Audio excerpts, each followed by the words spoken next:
All right. Yes, octopuses. 2 affinities away from being the Sea God's prize. Yes! Congratulations! So close. All right. As per usual, if you can't hear me, can't hear the game, let me know. I will go ahead and get that fixed as soon as possible. I think we're all set, though. Look at them eyes.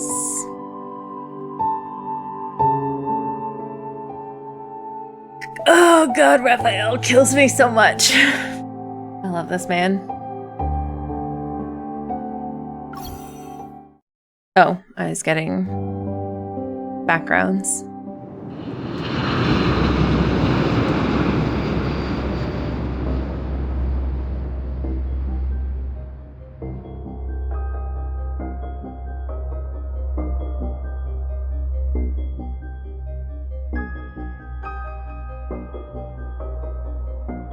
His eyes are very stunning.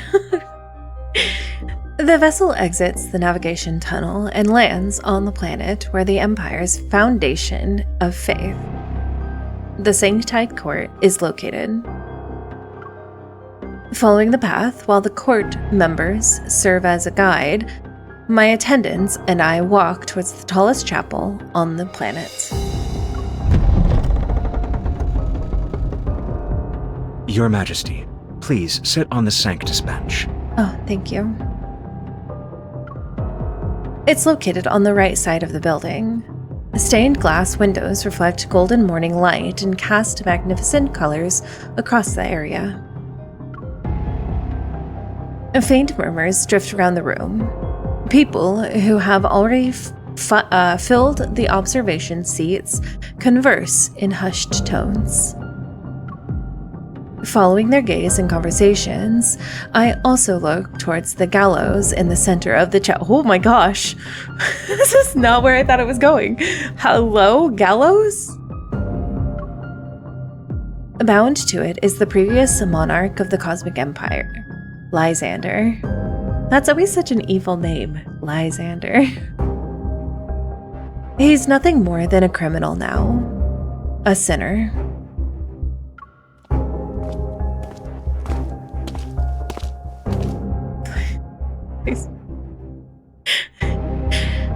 The sound of footsteps echoes against the stone floor, and the conversations around us immediately cease as the members of the Sanctite Court rise in unison. It's him. Raphael is here. Your quintessence.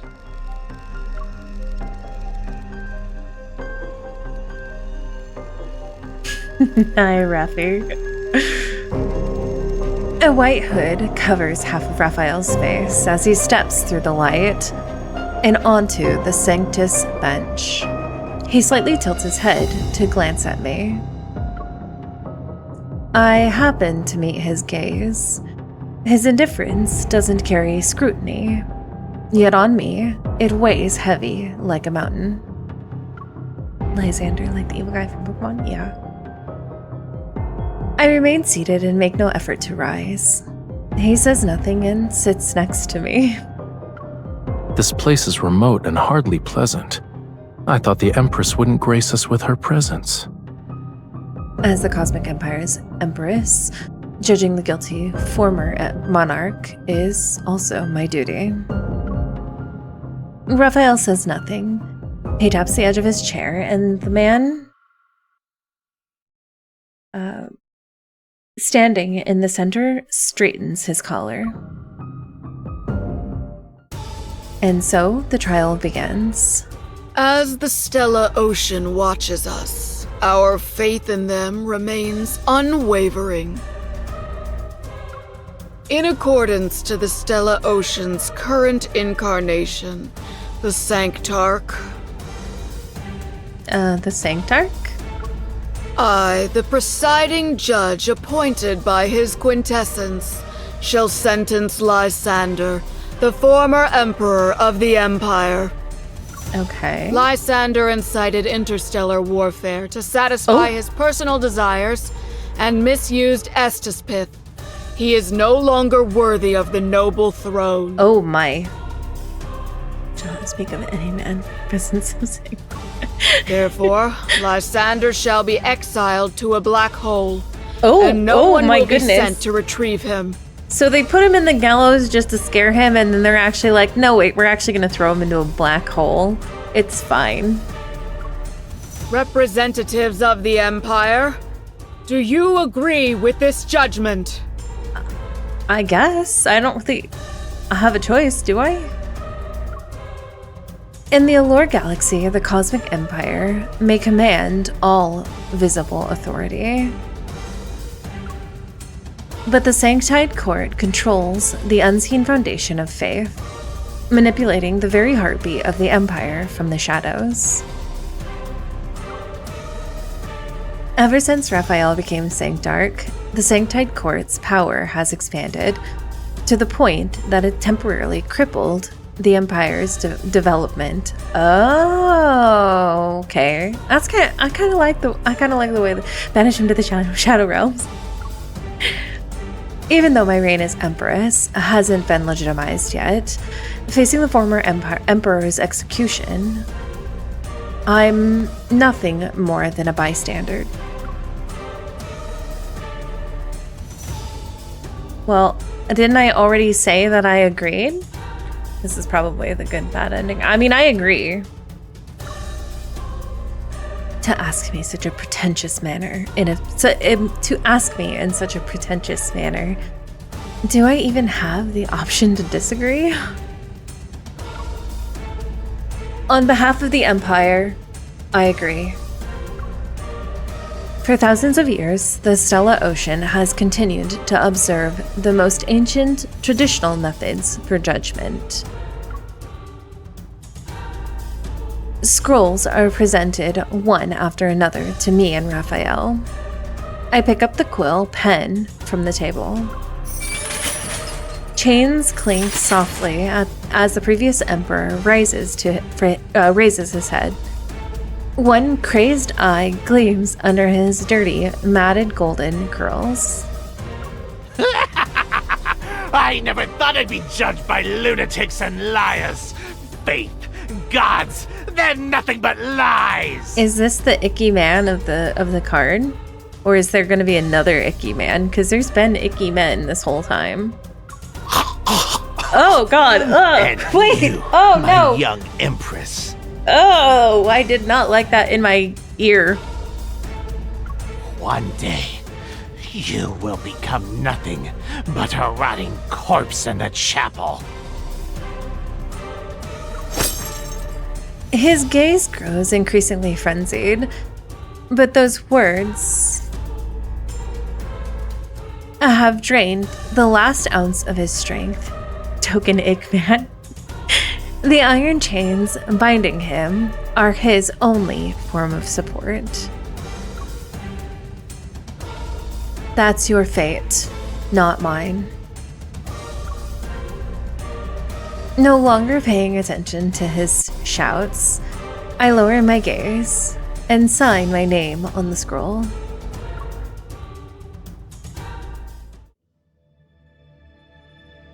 Have you ever killed anyone, Your Majesty? That's quite the question to ask me, Rafayel. That's,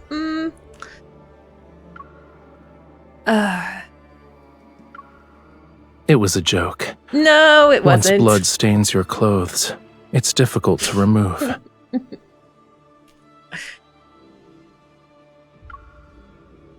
I happen to have something I want to show you. Follow me, please. You can't, Rafi. Hang on. You can ask me if I've ever killed anybody, and then say, haha, JK, and then go, hey, wait, can you follow me into the back of this room? Can I have your guys? Raphael turns away.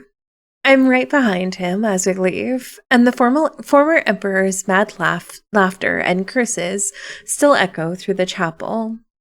But I don't look back.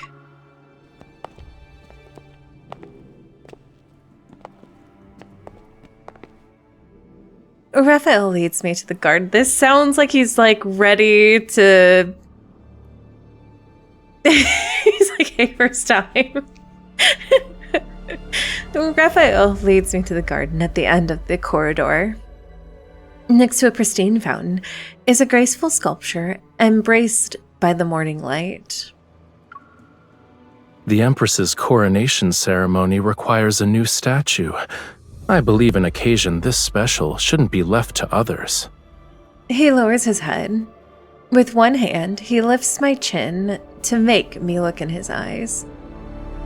Many have told me that amongst all the royal heirs, you are the most special, but their words have yet to ring true.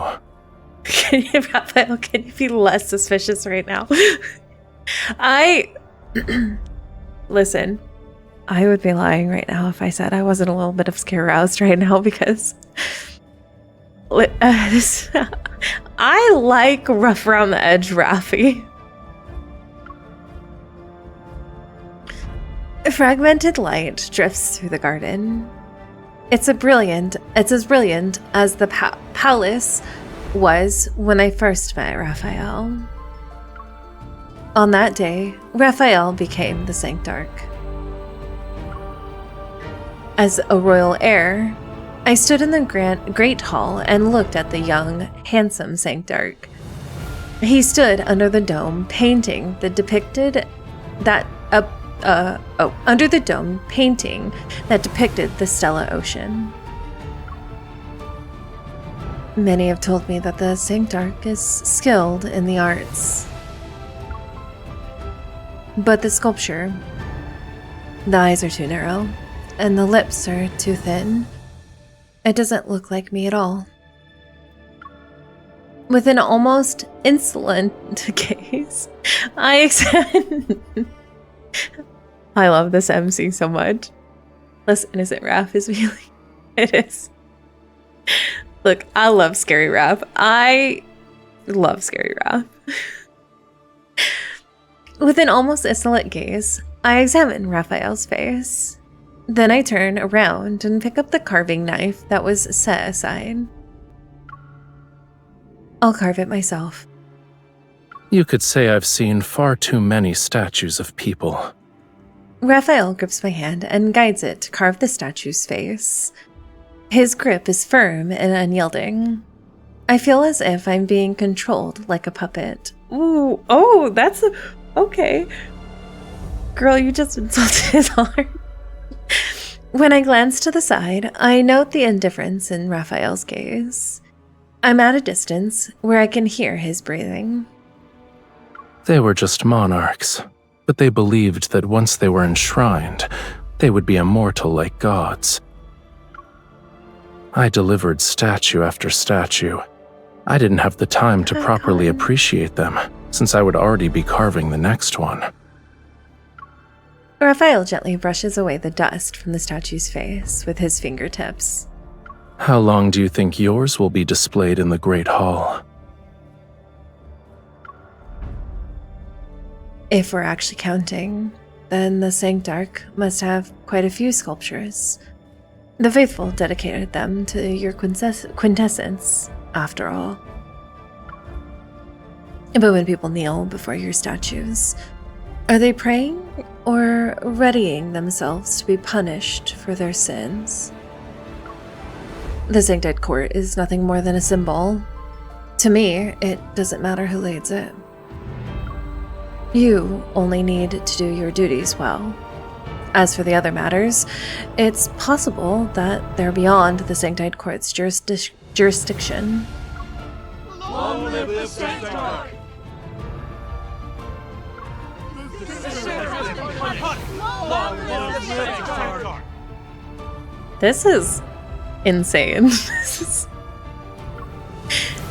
The commotion outside the chapel reverberates at an impromptu moment. My words now seem hollow and empty. It's time.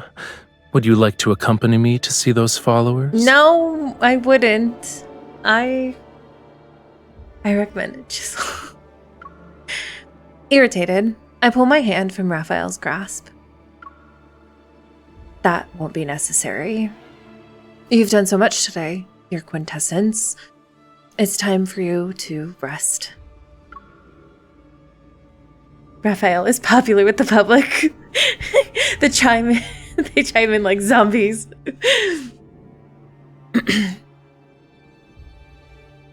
Yeah, Raph is also a call later in this one. Listen, I just... Can I join the cult of Raph, though? The starship is docked on the top floor of the chapel. As I prepare to leave, I look down at the bustling crowd. It's... I'm having this weird emotion right now with Raphael, where I'm so used to him being, like, so sweet, but I really like this Raphael. The splash of color belonging to Raphael is like a spark that fell into a wasteland. As soon as he steps out, a crowd bathed in dimness surrounds him. Only a gust is needed to ignite the flame of conflict. When that happens, I will be subjugated and reduced to a chapter in cosmic history under Raphael. I must stop the Sanctite court from expanding. Raphael will be my starting point. All hail the great club god. This ain't new. They say the Sanctarch has 10 different souls. No one can truly kill his quintessence. Circle. It does fit him. No, this isn't new. It's interesting to see him more outwardly do it, because he feels, because a lot of times he does tend to hide this side of him, and it's kind of nice to see it outwardly shown. I do love that they went with his darker side on this one, because even in TC22, I still felt like he was just kind of cute and aloof. Yeah. No, he feels very manipulative in this, and I kind of really like it. I'm a hair girly as well, but I'd tie between... Raphael fights Silas for top a lot. Those who anger the Sanctarch shall be punished by the Stellar Ocean before dying under mysterious circumstances. Oh, no. Is that the strategist? Listen. I heard that his quintessence opens a third eye while sleeping and feeds on human brain matter for sustenance. That sounds a bit exaggerated, but okay, I guess. Enough!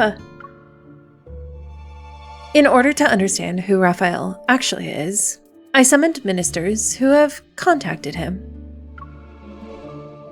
But I only hear absurd, useless information in this court. I need to silence everyone. Mysterious circumstances. They say this. I've heard that. Since when did you start believing in nonsense? Your Majesty. No, there's the We strategist. should focus on Muria. It's a planet controlled by the Sanctite court. I thought I fired you. The strategist, a minister whose duty is to protect the court and of the course of events as they unfold and offer me counsel, steps forward. As you just can't get help but good help. Anyway, what happened to the good help in the Empire?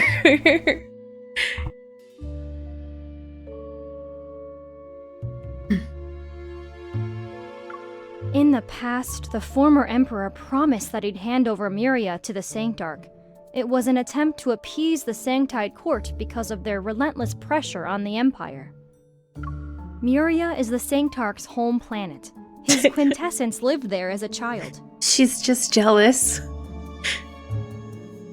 Moreover, Muria possesses an energy source that's extremely important to the Empire, Astaspith. I'm gonna be honest, I'm not gonna be able to say that name. Ever since the Sanctite court took control of Muria, they have restricted the Empire's Astaspith extraction and mining operations. Astaspith? there's no way my brain is going to be able to make that sound. The Empire's they made it purposefully hard. I'm convinced that Enfold was like, let's just make it as hard as possible. The Empire's technological research and weapons manufacturing used that resource, but only Myria's ocean can produce it.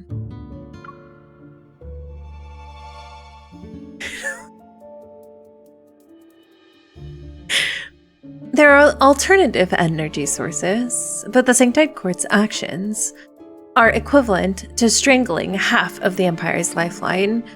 Rafayel made a brilliant strategic move. The Sanctarch possesses a supernatural ability that lets him control others. The former Emperor once told me about it. He theorized that the mineral could affect the human body and bring forth tremendous power. It might be why the Sanctarch can use such a skill. If Rafayel obstructing the Empire's mining operation because that is extremely important to him. Maybe it's just as Lysander suspected. The resource is the source of his supernatural power.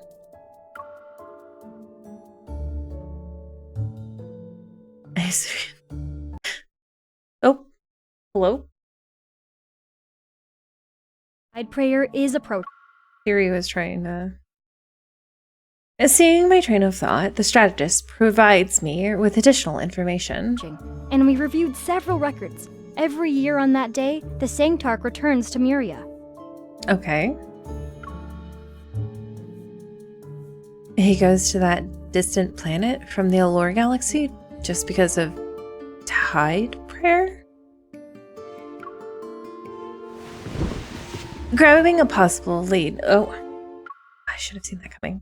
Grabbing a possible lead from countless thoughts, I pause. Then I stand up. It seems the connection between the Sanctarch, Myria, and the resource is not a small matter. Why don't we investigate this further? Prepare a starship. Its destination is Myria. Didn't watch this route, I know. Hello, Nori. The gray-blue grass acts like the eyelids of deep the deep sea. It slowly peels away the veneer. A planet silently emerges from the Stella Ocean. Its name is Myria.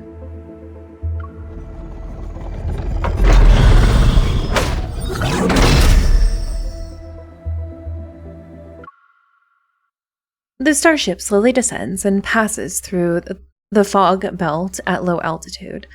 Boundless seawater fills our vision. Neither pure blue nor black like stagnant water. It's a metallic crust like gray that surrounds the remaining remnants of land. Oh no. Of course they would use this. I don't know what else I expected. As the starship descends through the sea mist, the outline of a small town emerges. Today is tide prayer. People dress in light-colored robes and gather in the small square. The Sanctarch leads their quiet prayer. May thy will be done in the vastness of the stellar ocean. May thy planets taste immortality. This is... under their protection. I adjust the mask on my face, wrap my cloak more tightly around me, and follow the crowd to the center of the square. I really like the plot of this. I'm actually here for this plot.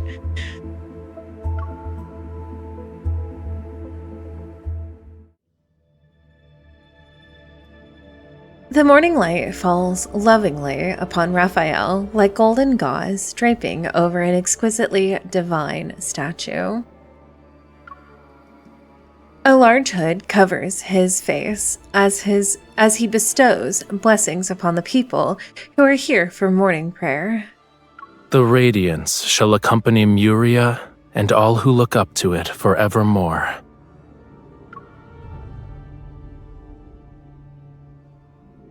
During the recitation, I'm only a few persons away from Raphael.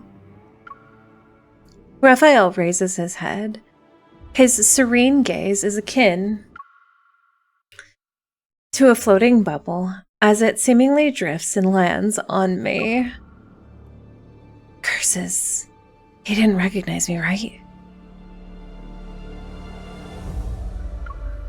I quickly lower my head, but all I see in the crowd is the crowd slowly parting. A hand is extended before me. One must first acknowledge their sins to find deliverance. Tell me, my lady, what is your sin? Listen, I'll tell you whatever you want. I'm here to seek the Stella Ocean's protection. It is their duty. Raphael takes my hand and leads me to where he had Yvonne standing The before. Stella Ocean's radiance I'm underneath the morning light. shines upon all creatures. No matter who you are, you shall be watched by them. Who is them? Them is capitalized. Who is them? Raphael lowers his gaze and his unfamiliar gentle gaze seems to have already pierced through my mask.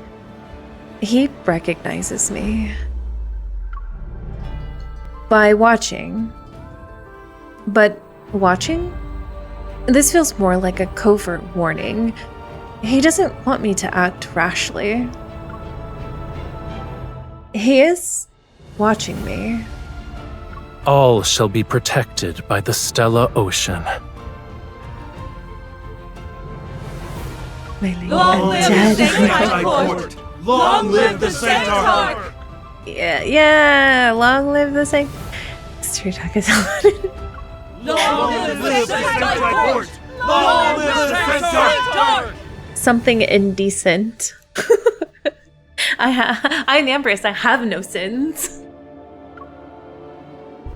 My posture is almost stiff, and I'm unable to ignore a certain sensation. A certain sensation? What kind of sensation? Raphael is pressing a small Oh, that's that sensation. So the Empress has decided to attend Tide Prayer. Why didn't you tell me in advance, Your Majesty? Continue to whisper to me, please. Please head back. Muria isn't a safe planet. It'd be most unfortunate if something bad were to happen.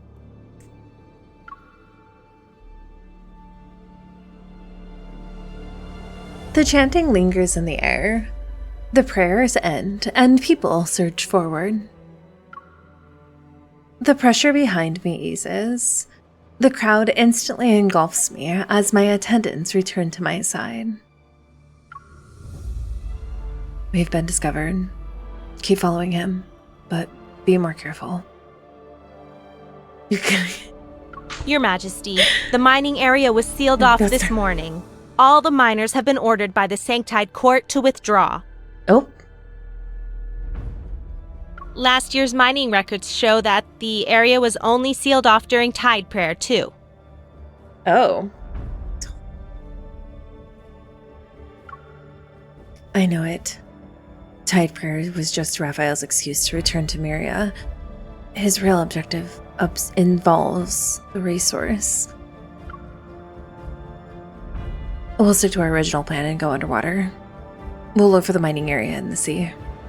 Please reconsider, Your Majesty. Nope. We're unfamiliar with Myria's marine environment, and there are also tide whales. Oh no! So anyway, let's go underwater. I can breathe underwater.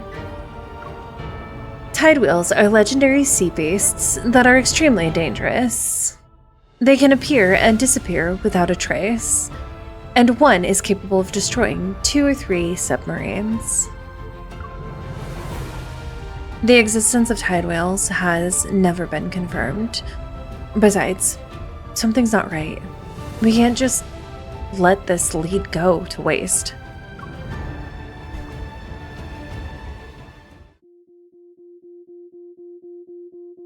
This background has a weird juxtaposition to what the music is right now. I want to play with tide whales. That's what I said before. Now get in the water. A jar of dirt? Flew in this card. The sunset's fiery red spills across the deck of the mining base. The steel floor reflects a metal gleam. My attendants and I silently neutralize the station's guard and decipher the submarine's access codes within the base. Atta girl MC! Atta girl MC! Hi, Ada! Point proven, MC is being rash. MC is always rash. The submarine's lights pierce through the dark ocean. I sit in the control room as I reach the mining area at the depths of 3,000 meters.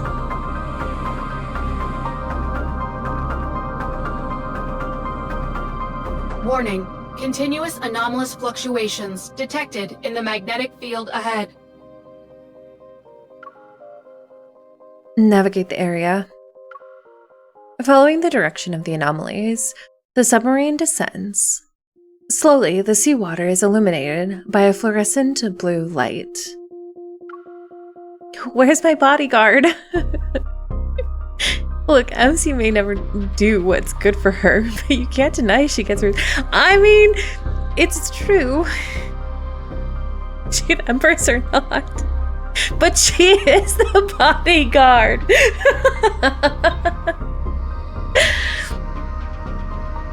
I know it's because of the resource. It melts into seawater and manifests as radiant blue specks of light.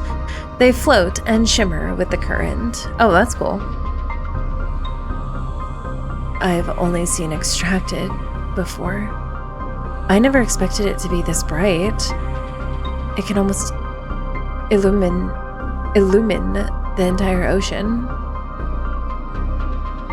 The resource surrounds the submarine, and it becomes increasingly brighter as I make out a clear, dark blue path of light.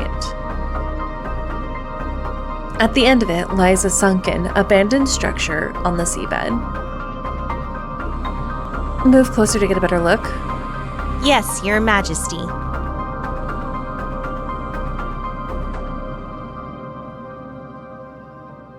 The submarine reaches through its structure, searches through the structure.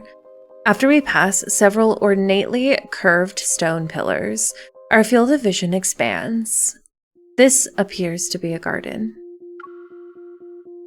Throughout history, Myria has experienced many instances of submersion. This place must have been a city at one point. The submarine system indicates another light source has been detected.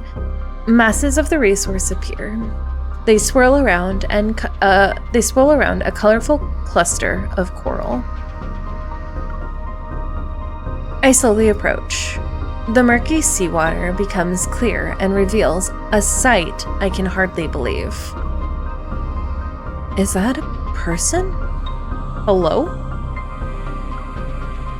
A fluorescent blue ring of light softly illuminates his face, and even though I'm a considerable distance away, I still recognize him.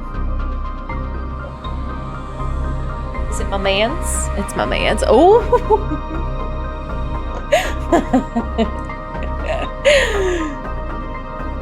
Listen.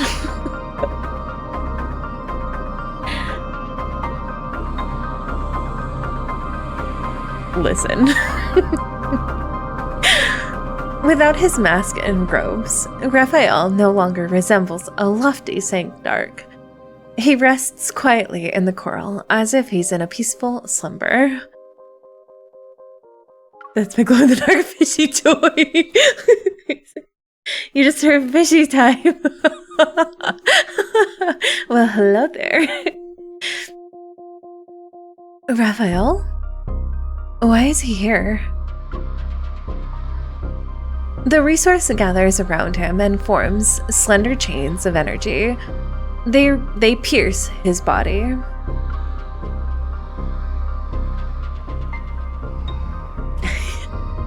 Fluorescent blue light particles flow toward Raphael as if they're delivering energy into him. Oh.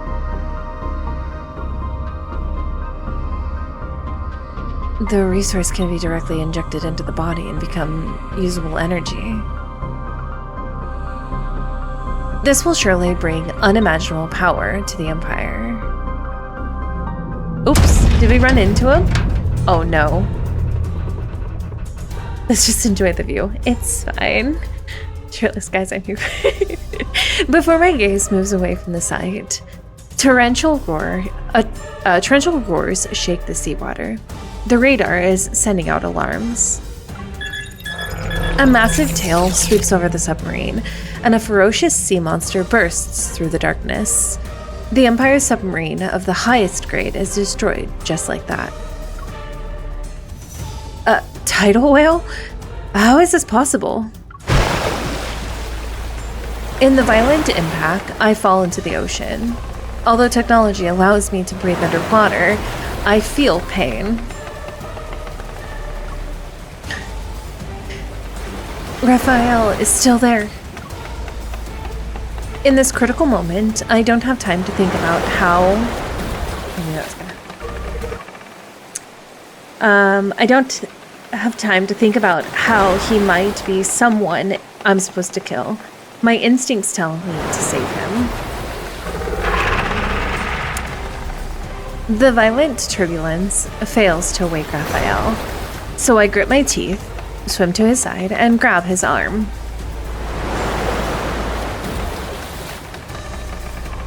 I wanted to play with the whale. They are trying to eat me.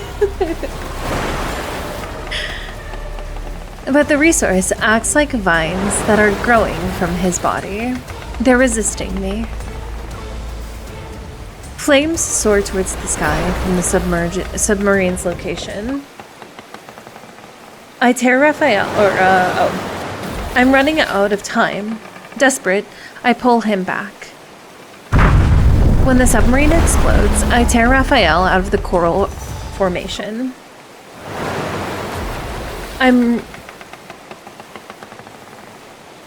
Where is it? Oh. And the thunderous sound causes the seawater to turn.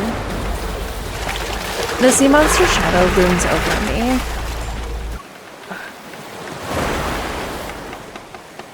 But I can't give in to fear. I use all my strength to swim upward.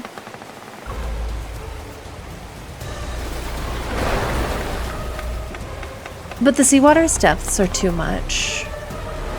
After swimming for who knows how long, I slowly become exhausted. My consciousness scatters. My body sinks. Until a hand grabs hold of me. Raphael?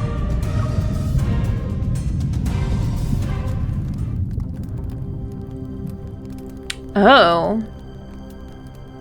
I know this place. I haven't seen this background in a while. A suffocating sensation fills my chest. The water chokes me. Then I wake up. After coughing a few times, I finally recover from the dizziness. There's a stove where scattered pieces of firewood firewood burn. A light is cast on the narrow room's damp floor and walls. A box of emergency rations, marked as fish, is propped over the pile of firewood, and Raphael's shadow sways along with the fishy aroma.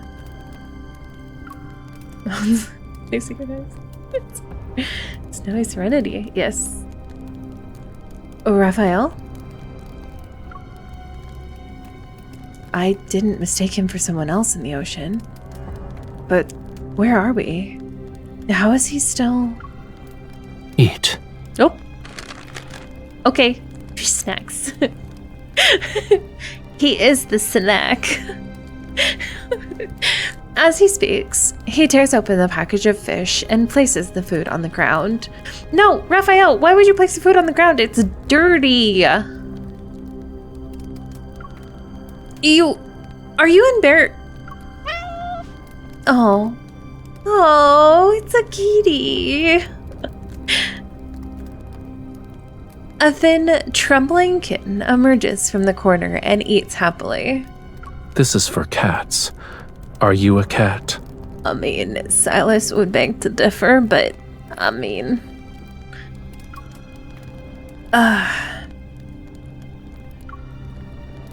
Ignoring his teasing, I cautiously survey the area. Although the room is small, it has basic living facilities. Yet it looks somewhat old and displays signs of wear and tear. It's as if no one has been here for a long time. Is that he likes cat? Yes, Raph, MC is a cat. You got me out of the ocean.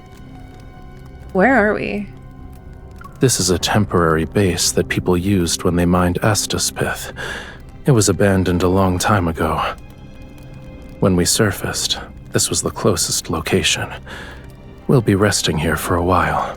What do you mean for a while? Oh no! I'm stuck in a building with Raphael, the cult leader. Oh no. Darn it. Raphael lowers his gaze and watches the cat lick the fish. In any case, I just fished you out. Oh, thanks. What about my attendants? I remove the locator from my waterproof cloak and open it. The signal sources marking my attendants have been disconnected. Oh no, is there only one bed? It looked like there was only one bed. It looked very small too.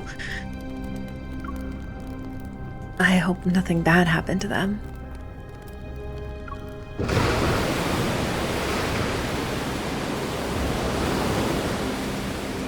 Because I'm worried about my attendants' safety, I wanted to leave as quickly as possible.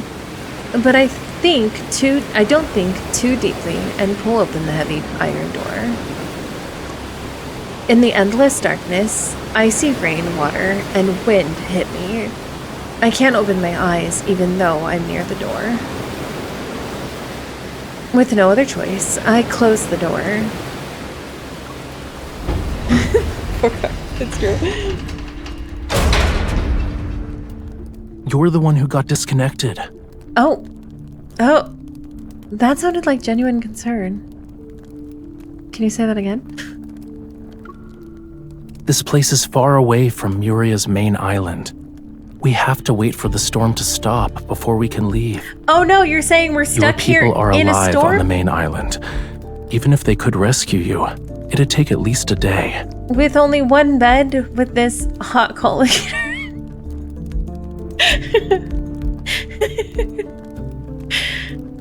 Oh no, stuck in a storm too. So MC's not naked, or is he underwater? Both? No, that's so sad for me. So I have to stay here with him for now. What are we gonna do?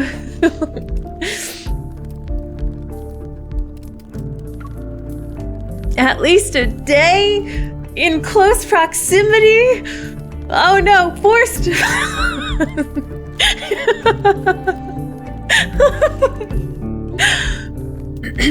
Back inside the base, I check the mechanical blade hidden on my wrist as a precaution. It's truly a travesty. If I wanted to kill you, you'd already be dead. Oh, but you don't, because you want to be stuck in here with me. Being cautious never hurts. Ever since people started addressing me as Your Majesty, I've always had a weapon on hand. I also hear the Sanctarch experienced similar troubles. Heard? I thought you did a thorough investigation. Even though Rafayel exposed my purpose, I don't panic. It's gonna be that. Kira. He has countless people who can serve as informants, and this is his home planet. Finding out what we were doing would be a simple matter. You're bolder than I imagined. I could be I a lot warned bolder. you, and yet you still chose to follow me here. Yeah. I'm about to do more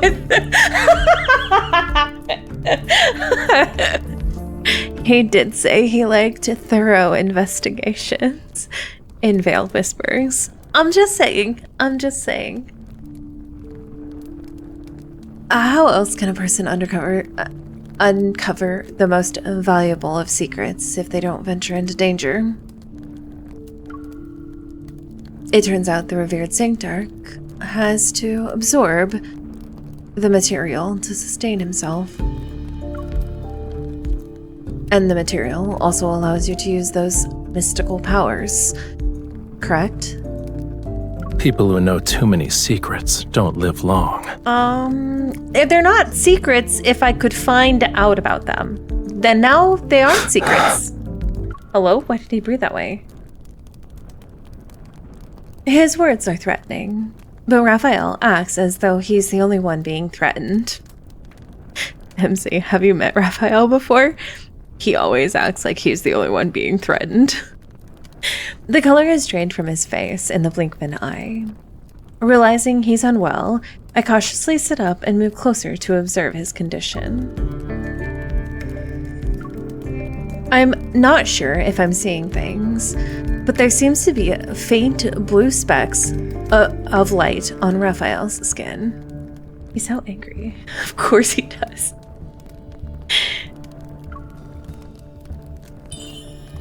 As soon as I reach out to touch them, Rafayel grabs my wrist. Oh no, he's You've cold. crossed the line, Your Majesty. Have I? Have I, though? Drama queen. Think he has a memory of a goldfish. He needs a full examination now. He stares at me, and a streak of fluorescent blue light flashes in his eyes. It adopts a sharp edge. That fluorescent blue. The material has that exact color. Seems my guess was correct. He's unwell. Perhaps it's because I interrupted him while he was absorbing energy. Puzzled by why I suddenly wanted to touch Rafayel, I retreat and pull my hand back. I'm not puzzled at all. I would want to touch this man too.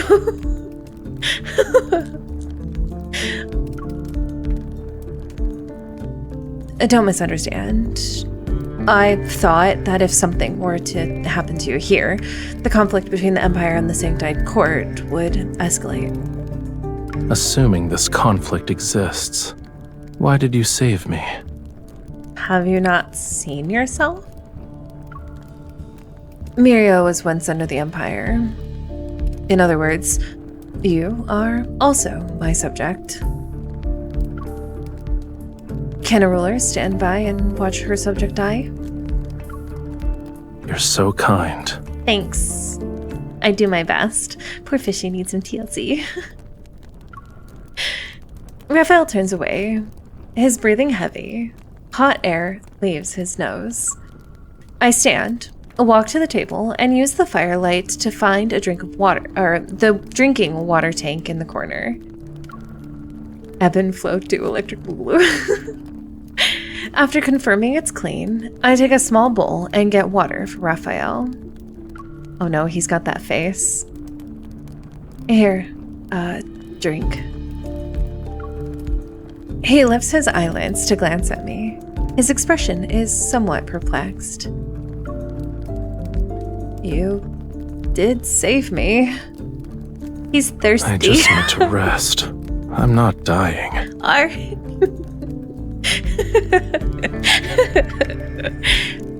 Listen, we're all a bit thirsty. Despite saying that, Raphael takes the bowl. He drinks the water, and I start to walk around the room. In one corner of the room, rust-covered machinery is piled up. At its center is an electric display, its screen covered in dust. I gently touch the screen. Several words appear. The material and mining log. The first page is a record of sea monster sightings. I didn't think tide whales from legends actually existed.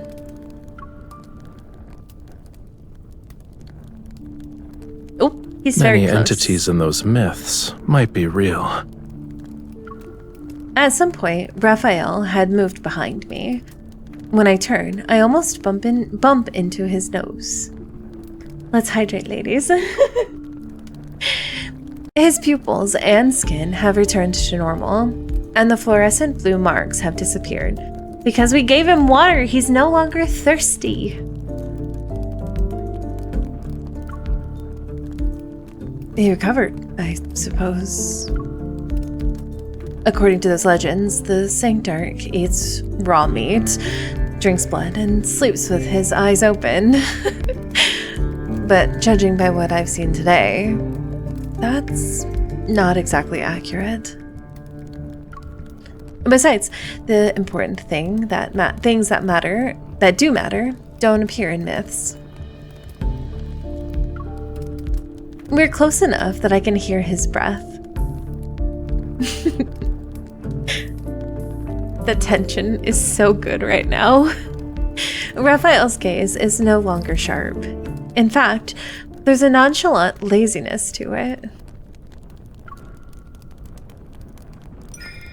I clear my throat and step back. But the attempt to create some distance between us, I knock over the receiver on the table. This is the Narek Temporary Mining Base's real-time weather report. Oh?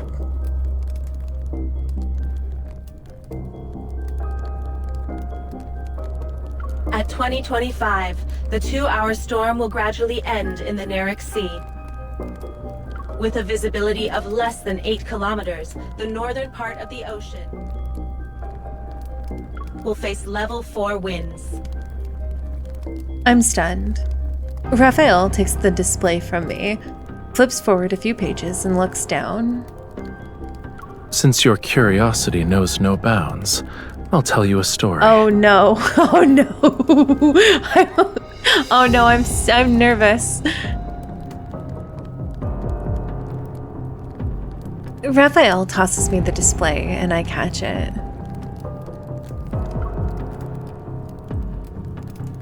The screen is still lit.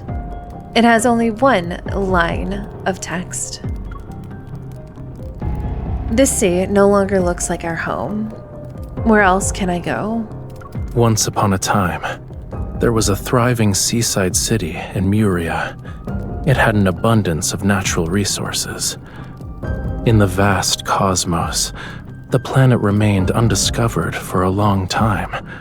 The people lived peacefully. Years later, Muria was discovered. That was when the slaughter began.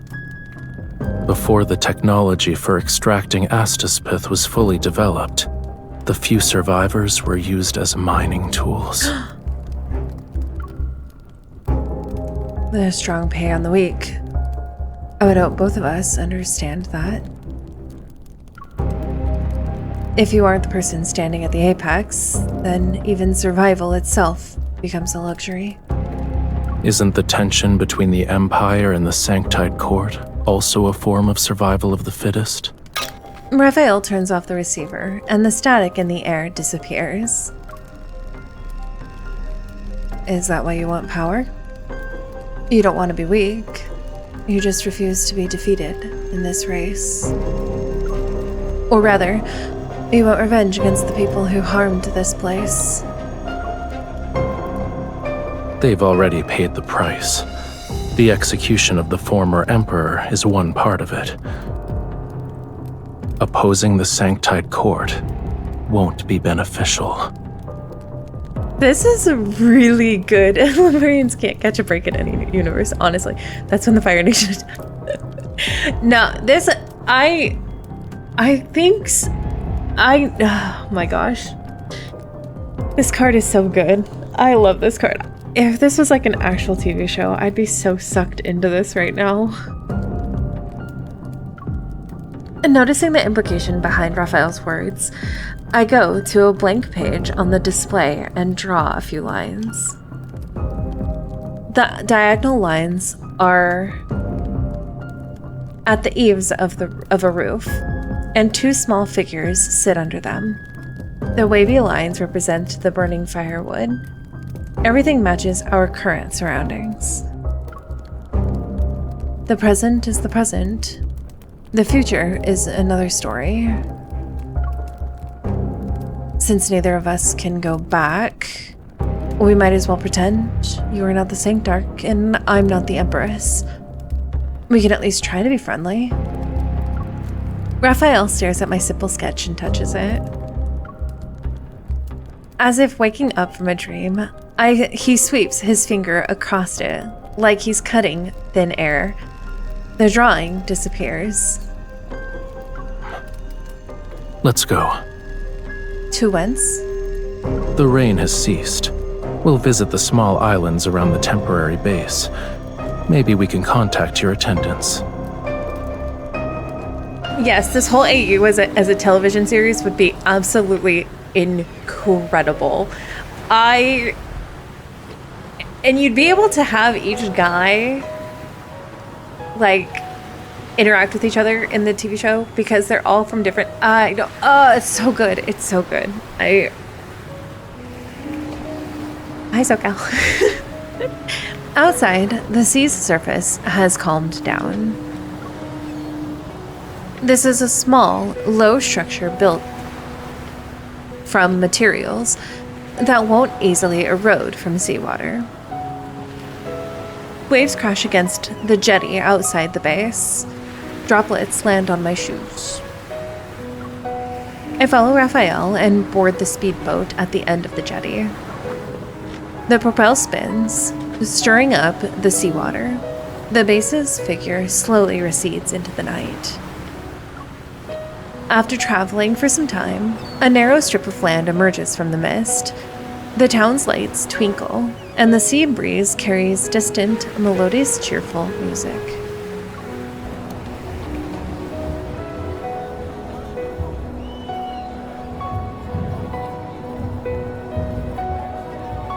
This place seems to be celebrating a festival.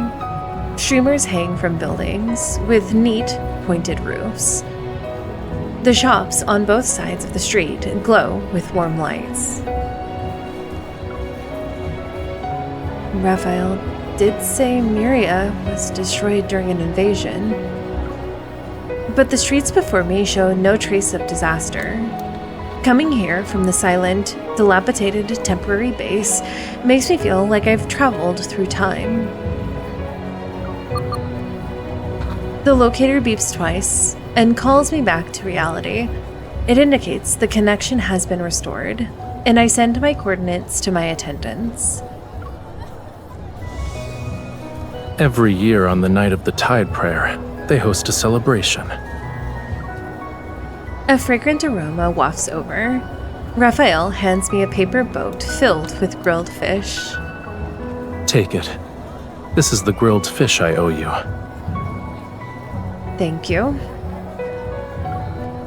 Despite expressing my gratitude, I hesitate for a moment. I don't know if I should accept it. Raphael sees this and puts it directly in my hand. You're done eating. You should go. Okay. What about you? I do too. No one recognizing me is a rare occurrence. I want to stay for a bit. Raphael looks relaxed, and it appears he does want to linger for such a simple reason. Cheerful music resounds in my ears. The carefree woman wearing black-blue dance skirts step into the clearing that could hardly be called a square. They dance passionately, swinging their skirts. They're reminiscent of fish swimming in the water. I pick up the fish. I taste its freshness and the flavor of being free from heavy responsibilities, something I rarely experience. What's the name of that dance? It's not a specific dance. When the music plays, they move based on how they feel. Do you want to try? Yes. Addressing the Empress by her first name. I pause. It's been many years since anyone's addressed me as such. It's been so long that I had forgotten that being the Empress is simply a role. Mating call. This is their There's no ritual. such thing as empresses or sanctarchs here. I believe we're just two ordinary people. Oh, this is... Wait, this is so cute. Yes. Okay, Raphael. Oh, that's kind of sad. I know. The corner of his mouth curls up, and I place my hand on his shoulder. Just so you're aware, I'm good at dancing. Are you referring to the times you listened to solemn melodies in the palace? You only wore the appropriate poses and expressions. Oh. That can't be called dancing. Oh. Raphael supports my waist with one hand. Using a firm grip, he pulls me closer. I had to lower myself and lean back. He leans down, seemingly immobilizing me in his embrace. His unyielding authority refuses to be resisted. You can let me lead. Okay. I will not argue. I won't argue with that. Raphael, allow me to tell you a secret. I'm not that obedient, docile person you think I am. Outside the palace, I have other sides you've never seen before. So... I push Raphael away and immediately This is so freaking adorable, you guys! Oh my god! I can't. This is so cute. Oh my god, I'm dying. I push Raphael away and immediately step forward. Without giving Raphael a chance to react, I take his hand. Pulling him toward me, I become the one who leads this dance. Our hands move across each other's bodies in accordance to the rhythm. We must look intimate at this moment. I take back what I said about not seeing how you're special. Oh yeah?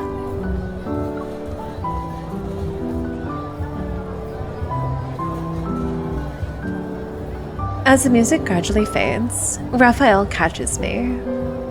And while those final notes resound, we lock eyes. Neither of us speaks until the voices around us erupt in excitement.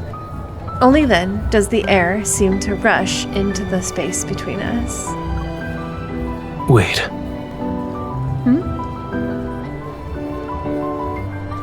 I realize that all the men who have been dancing are now bowing down to kiss the back of their partner's head.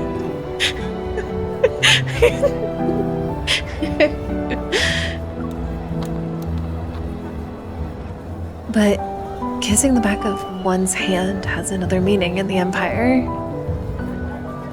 This scene would be so great as a kindled. During a monarch's coronation ceremony, the Sanctite Court's Sanctarch kisses the back of their hand as a gesture of approval and recognition. Even though this isn't the coronation, I try to pull my hand away, but Raphael doesn't let go. Why are you worried? I'm not. This is so cute. Oh my god. This is nothing more than a meaningless kiss given to a dance partner. My heart pounds like a drum. I assume it's because I danced so passionately. Keep lying to yourself, MC. It's fine. I offer my hand to Raphael, and his soft lips immediately touch the back of my hand. The sensation tickles as it gently ripples outward.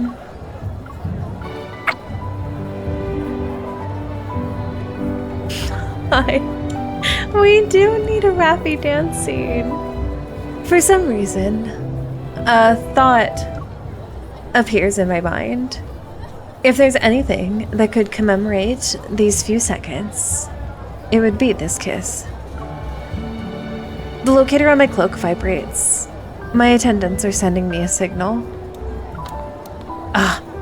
The damn attendants! When the device starts ringing, it means they found my location. They're on their way to take me back.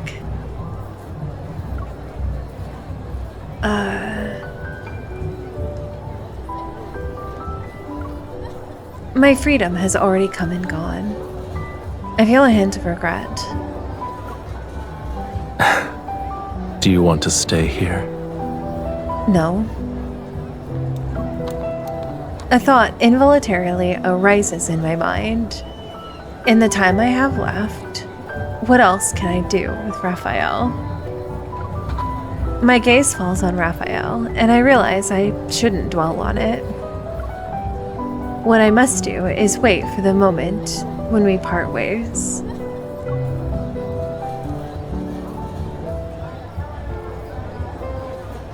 Look at that face! Oh my gosh. Hide the tracker! Toss it in the ocean! They get this job. They can't even read a room. He wants to get us a room. Following the crowd as it disperses, Raphael and I walk along the streets heading towards the coast. The sea wind stirs, and the chapel stands alone on the edge of the cliff. Shall we wait there? I guess. We push open the chapel's heavy doors and sit on the pews. The dim light before the statue envelops us. The silent, boundless sea surges under the moon. When the time comes, I'll see my attendants' arrival through the window. They made Fishy sad. The chapel is vast, and the lights around us are faint. From the prayer room located in the depths, the intermittent voices of the devout person can be heard. Oh, divine Stella Ocean, I love someone who cannot love me back. Our families are locked in a bitter conflict. We're destined for different paths, so we can't be together. Please forgive me for my sins. I fell in love with her. Please forgive me for my sins. I kissed her and touched her body. Oh no. He touched her. Oh no. Please forgive me for being unable to suppress my love for her. Even now, I can't forget her. Queen of Hearts protocol. The voice stops, and the chapel falls silent. We should probably go check on him. This dude... listen, is he okay? I think he needs help. It kind of does sound like Jeremiah. Okay, man, you can go best a little quieter.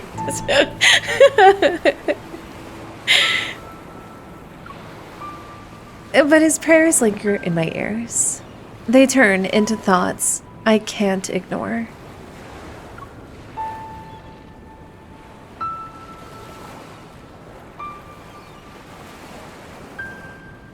the Sanctite Court deal with such a sin? To love or not to love, neither is under the gods' dominion. So being destined from different paths is utter nonsense. I look up. A blinding flash of lightning streaks across the sky and illuminates the chapel. It's going to rain soon. In that brief radiance, I look at Raphael. He thinks falling in love with someone he shouldn't love is a sin. But maybe this was inevitable for him.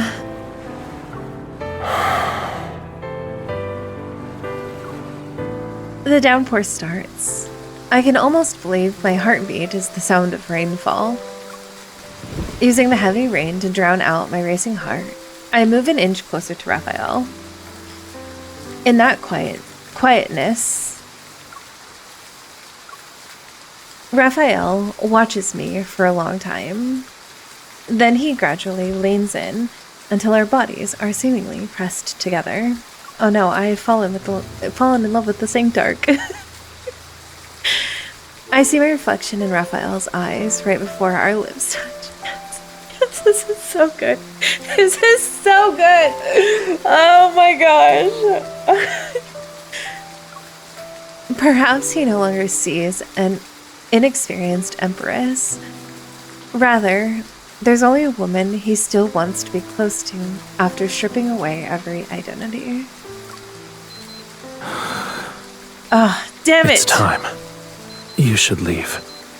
The locator continuously emanates a sound as if it's reached the end of a countdown.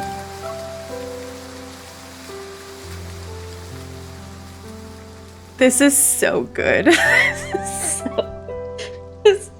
This is so good. I can't even believe. Emiria's climate is unstable. It's common for sudden downpours to come as quickly as they go. When I leave the chapel, the rain has eased. On the holographic map, the spacecraft that's here to pick me up is descending nearby. Brushing away my windswept hair, I look at Raphael as harsh light blazes behind me. I watch him move closer to the shore, one step at a time. Worry clenches my heart. Raphael, the sea has... Waves at least 1,000 feet high crash against the land behind him. He watches me from a distance.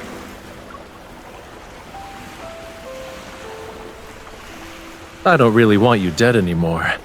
Life actually feels interesting when you're the Oh, Empress. is that...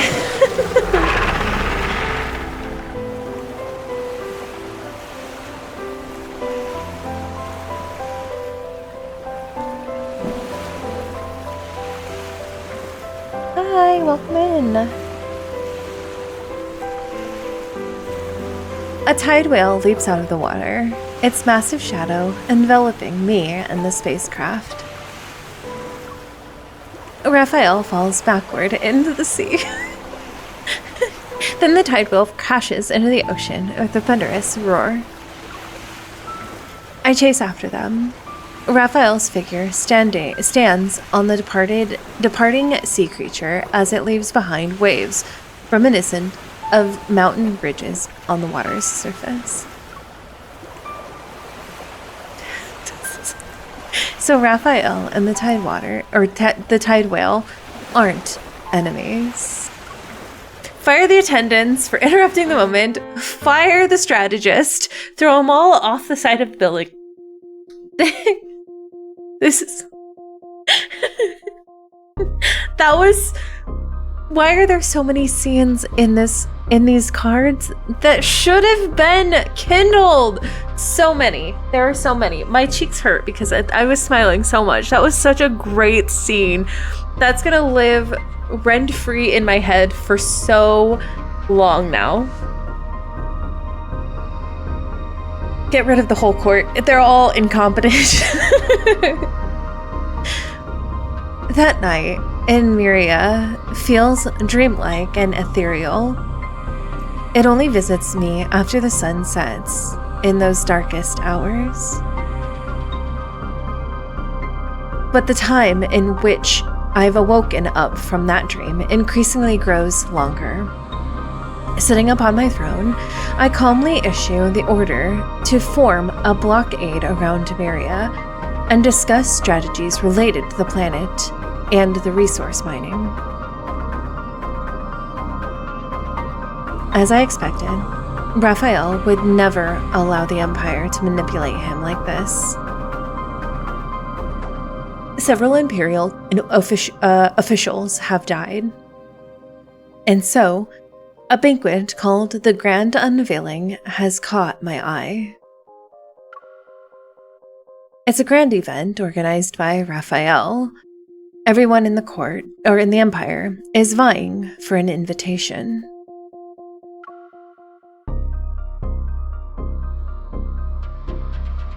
These cards should have... The officials who attended it experienced an episode of madness after leaving. It's too many tactical errors. Fired twice.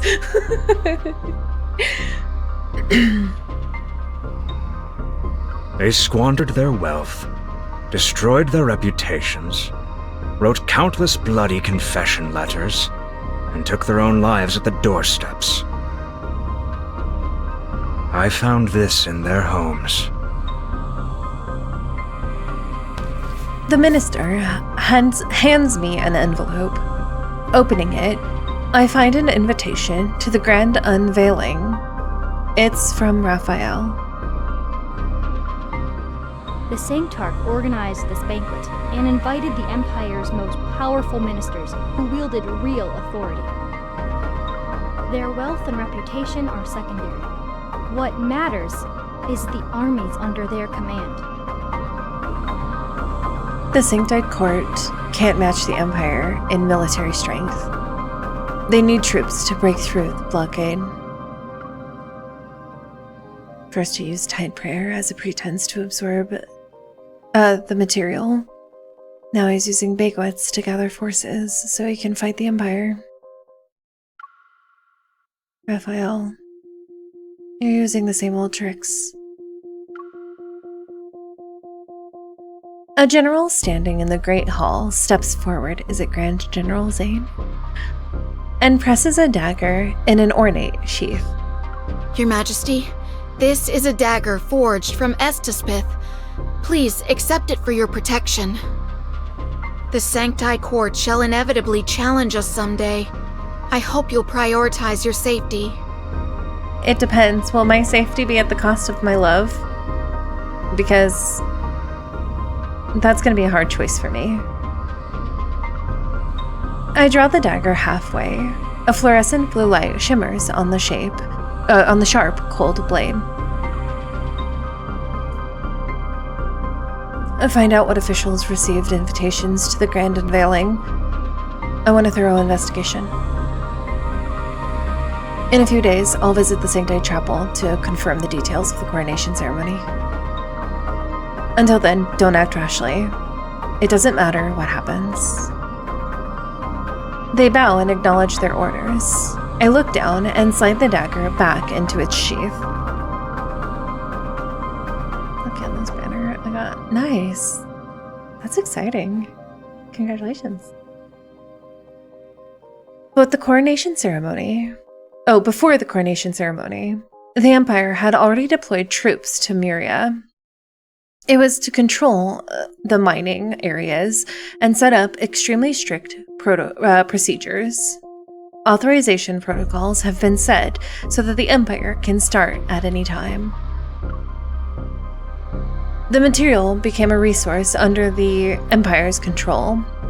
It cannot fall into the Sanctite Court's hands.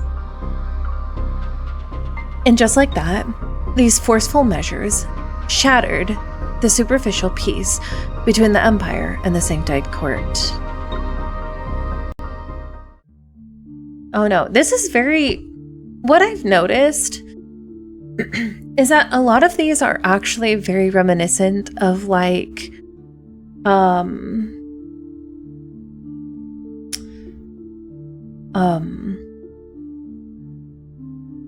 Shakespearean plays or like old Greek myths and stuff like that. It's kind of interesting that they chose to have sort of this heavy base for this like space opera to be also very Shakespearean, which I guess, you know, most of the time that seems to be the case, but this is giving very much Romeo and Juliet almost.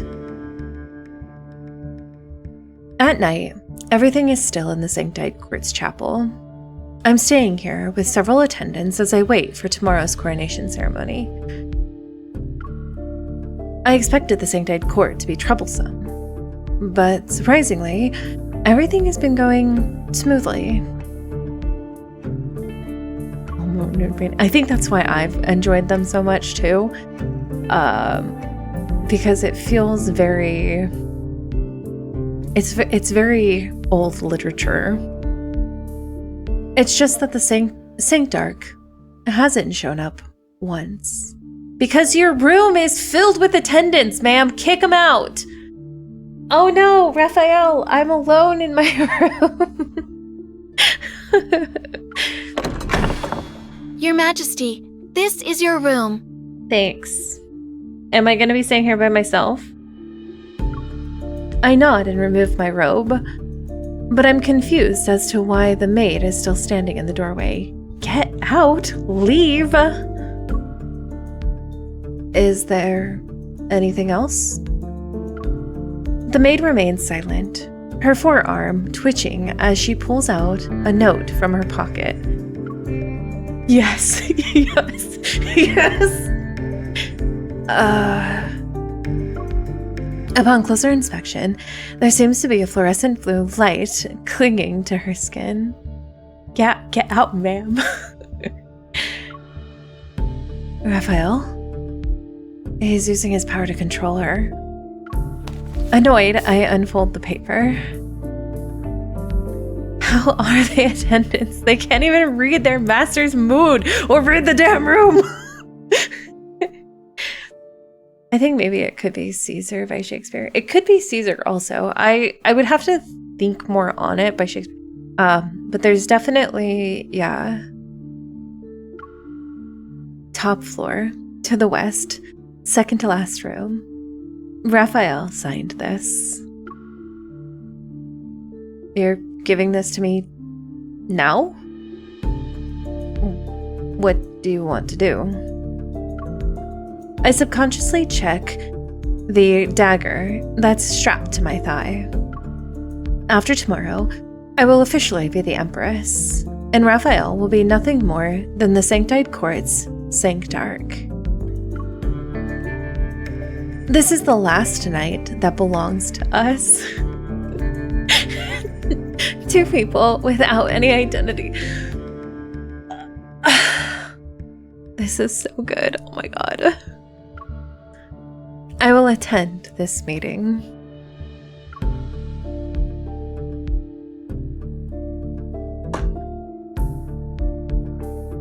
At midnight, everything is empty and silent in the chapel.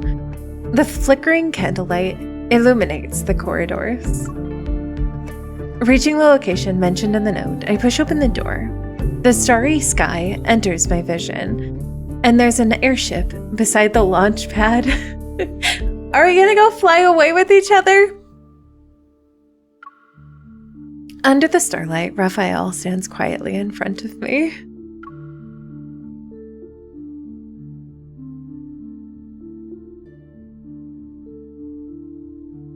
You contacted me in the middle of the night.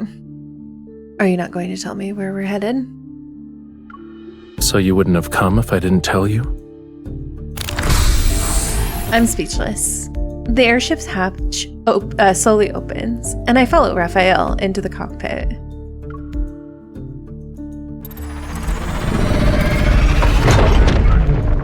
The instruments glow dimly as he skillfully operates the various controls.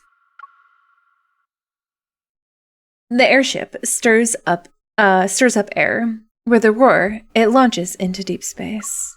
You're not even worried about the possibility of me kidnapping you. No. On the night before the coronation, the Sanctor takes the Empress and runs away. It doesn't sound like a kidnapping. It almost sounds like... We're eloping? I mean, I wasn't gonna say it. But the answer is yes. We're settling a personal vendetta. The passage grows narrower. I watch the coordinates blink as the navigation system shows that we're approaching the border. A realization dawns on me. Oh no, don't kidnap me. You said it, not me. You said it.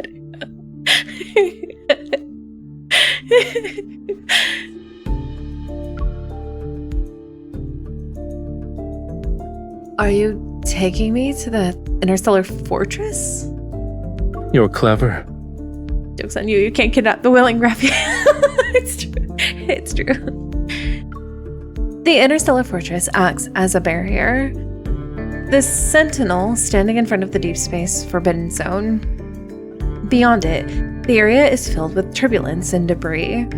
It's extremely dangerous for flying spacecrafts to navigate. If you're scared, you can still change your mind. Oh no, he's kidnapped me. I guess I can't change my mind. Oh, this is awful. You're here. Why should I be afraid? Even so, I immediately check the safety equipment inside the spacecraft. Don't worry. I'll bring you back safely so others won't think we actually eloped. Oh no! People might think that? Oh, what? That's awful. It wouldn't be the first time. It's true. What can I do? The rapidly spinning propellers disperse the dark-colored mist. Several towers rising toward deep space stand guard over the safety barrier along the perimeter. The airship enters the departure zone. Several beams of light streak across the sky, and the almost transparent barrier opens up on both sides. The vast cosmos unfolds before us. In the distance, blinding light pulsates like a series of detonations. Pope fail. You better not touch your body. You sound like a damn hypocrite.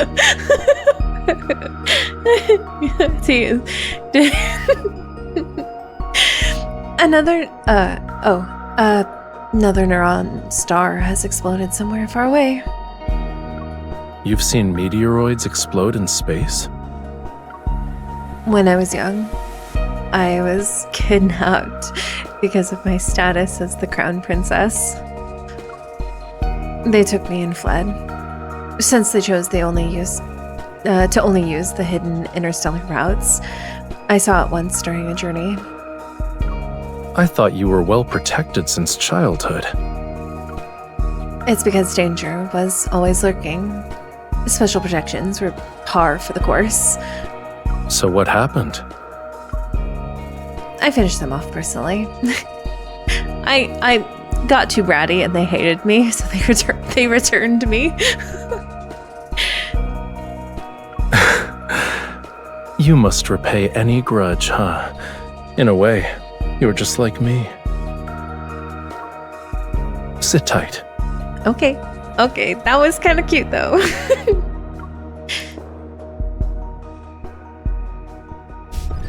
He activates the airship's defense mechanism. The vessel speed suddenly surges, and I'm forcefully pressed back into my seat. Meteoroids of all sizes form a narrow tunnel. We weave through the bizarre, otherworldly scenery. Tantrums always work. The instrument panels reflect Raphael's calm expression.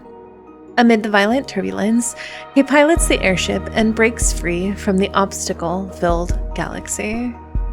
Okay, but Raphael driving an airship would be kind of attractive. The vessel escapes the torrent and enters an ocean of stars.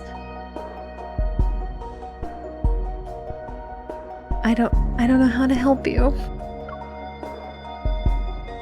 What is this place? It's as if we've fallen into a pool of water under the setting sun. A purplish red nebula forms two wings against the cosmic canvas. Oh, he's fine. He's just being dramatic. He's just being Raphael. Oh. It's like a dancing butterfly.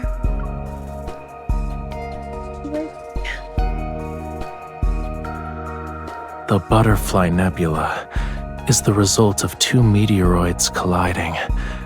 It's hidden behind the turbulence, and it's impossible to see unless you pass through the chaos. Tomorrow is your coronation ceremony. I think you should have a good gift. You're giving me an entire galaxy? Oh man. I don't think anybody can outdo that. I turned my head towards Raphael. Because I looked at the nebula for so long, the colors belonging to that ocean of stars gently veils my eyes.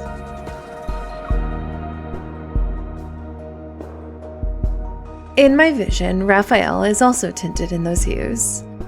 The sight becomes a memory related to this night.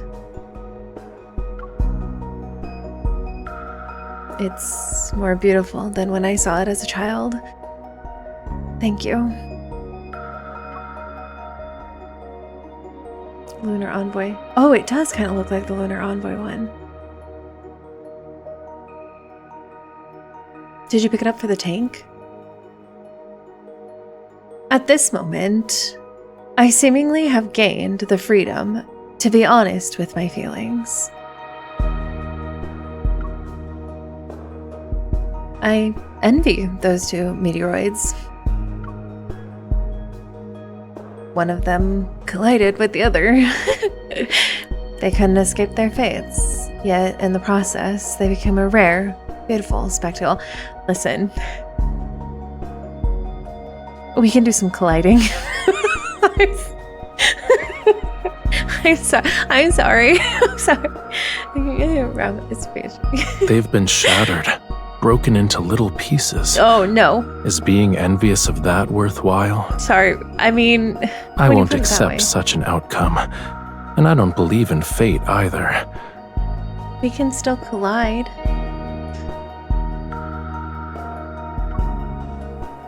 I believe wherever my choices lead me shall be my fate.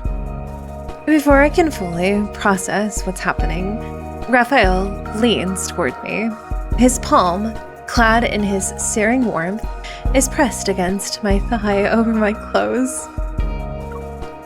Intimate yet methodical, my hand moves up. Oh, his hand moves up half an inch. My heart skips a beat. Raphael touches my dagger. Oh no, Rafi, dang it! I would be so in trouble with this man. You know I won't start a war in Muria, so you set up a blockade around the Astaspeth mining areas.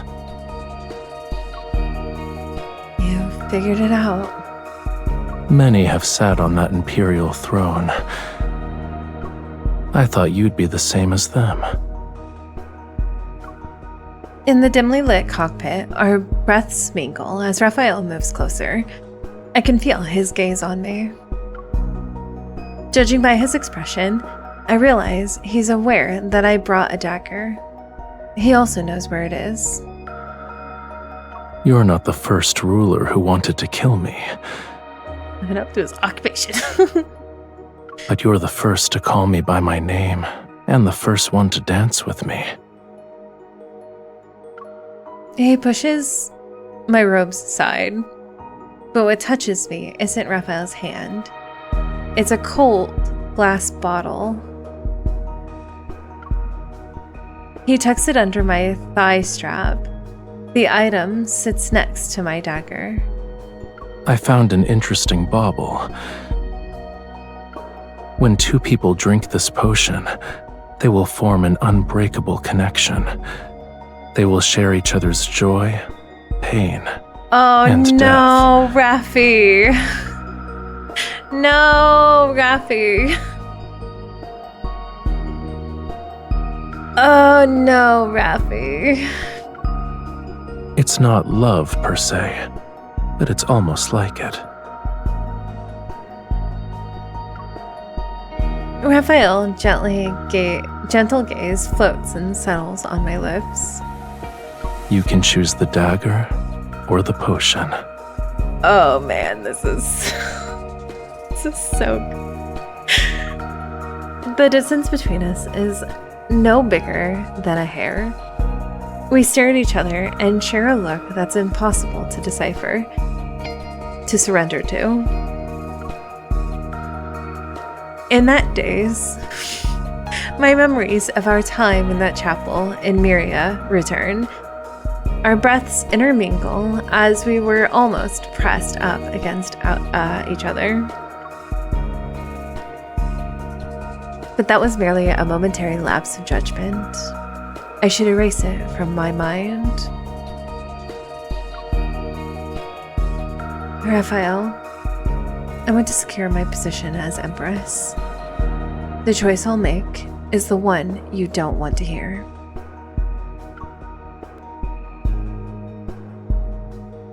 The mineral is already under the Empire's control. I now possess a weapon capable of threatening the Sanctite Court and Raphael. When victory is within reach, choosing love would be absurd. I'm sorry. No, I can't. That face broke my heart. I can't. I can't. I'm so broken. I'm so sorry, Raphael.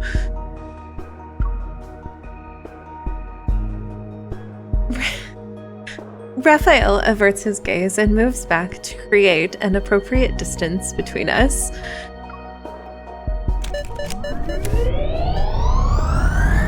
The airship is restarted. It stirs up the dust that quietly floats in deep space. His micro expressions. I know. No, Beckett. I steady myself, but as Raphael pilots the airship to leave, I can't help but look back. The magnificent butterfly remains as if it will never change. We who witnessed it, however, shall return to turbulent currents. Back to his smiley default with what I know.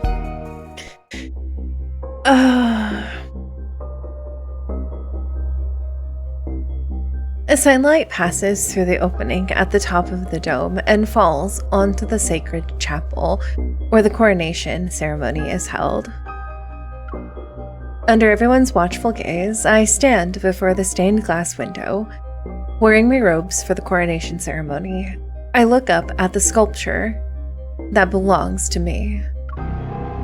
The chapel bells ring as scheduled, but the Sanctarch has yet to appear. There's no need to wait for his quintessence. Proceed with the ceremony. After an oath is sworn, the Sanctarch places the crown upon the monarch's head. It symbolizes the Sanctart Court's approval of royal authority. Raphael isn't here, so I don't intend to continue following this president. Your Majesty, I said, let's continue. The attendant by my side wears a solemn expression. We just received word that the Sanctide Court has attacked the Empire's forces in Muria. They're currently engaged in combat. Oh no. No. I anticipated this, but my heart still sinks when I hear the news. His quintessence, the Sanctarch, has arrived. I can't. This is so... The officiant immediately bows his head as a form of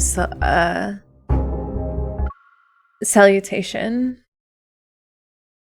Meanwhile, I look at the gates. A stern expression is on my face. Did you have to do that, Raphael? The Sanctide Court members surround Raphael as he enters.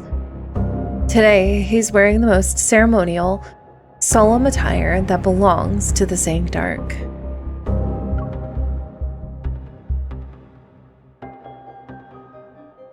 The Sanctarch must think that the process of presenting the crown to the Empress is unimportant. His quintessence has only arrived now, after all. It just so happens that I share the same sentiments. Since the Empress rules over the Empire, it's natural for the Sanctide Court to not interfere. Everyone understands the meaning behind my words. The Empress doesn't need the Sanctide Court's recognition. The Imperial soldiers on standby place their hands on their swords in unison. The Sanctide Court members assume the same stance, and the atmosphere becomes tense. Raphael, at the center of everyone's attention, raises his hand slightly. The court members lower their weapons. If there is no crown, then there is no sovereignty. Surely Her Majesty has no intention of ignoring history. Perhaps my actions will set the next precedence. Raphael extends his hand towards me. It's an invitation to start the ceremony, where he kisses the back of my hand. I don't move. Raphael watches me, his expression calm. A streak of fluorescent blue light flashes across his eyes.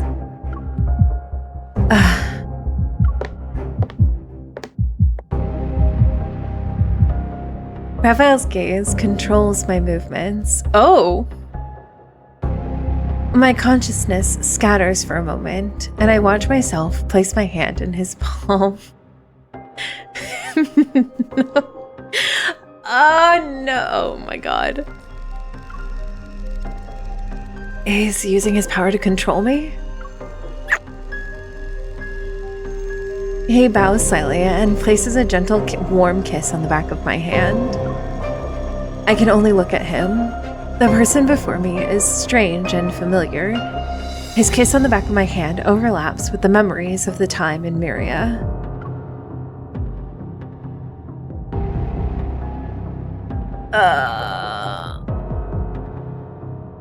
His inner... I know. It's... The puppet master is here. Mira and Raphael's time has ended. All that remains is the Empress and the Sanctarch. On behalf of the Sanctide Court, I shall bless the new Empress. The Sanctide Court shall continue to work with the Empire to establish legitimacy in the Alor Galaxy. The fluorescent blue glow in Raphael's eyes fades, and I pull my hand away. I have been waiting for this day for a long time. He pauses. His pause is almost imperceptible. He takes the crown and places it on my head. Allow me to send a congratulatory gift. I would like to formally invite the Cosmic Empire's Empress to the grand unveiling banquet. I suppress my surprise as every gaze in the room falls upon me and Raphael. Those unaware of the truth might think Raphael is extending an olive branch towards the Empire. But I know this is a trap. I can't simply refuse.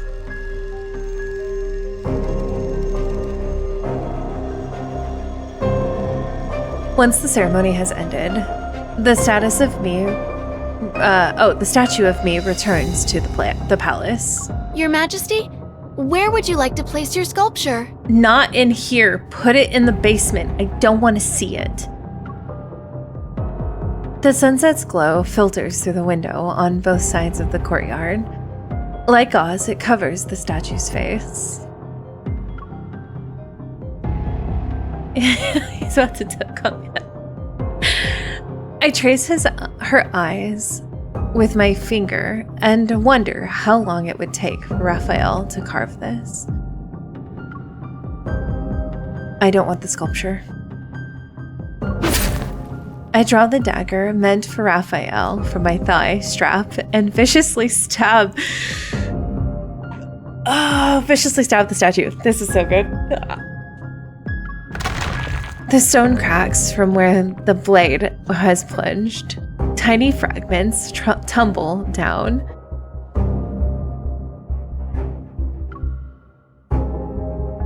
Destroy it. I pull the dagger out and use more force compared to when I stabbed the statue.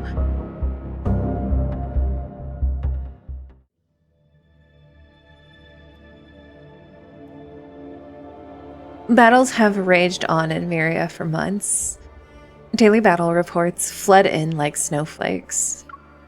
The Sanctite Court has controlled Myria for a long time, and their familiarity with the oceanic planet's terrain compensates for their inferior troops.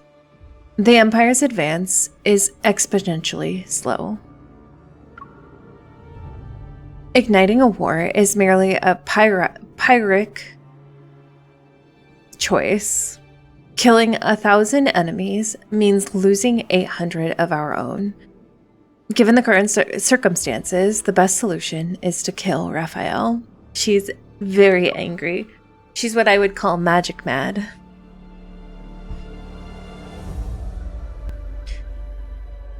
At first, I'm reluctant about the banquet, but after some careful consideration, this seems to be the perfect opportunity.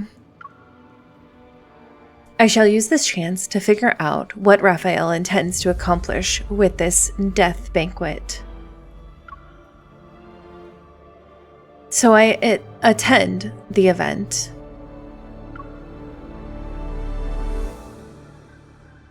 She needs a Snickers now. Oh no, not this background!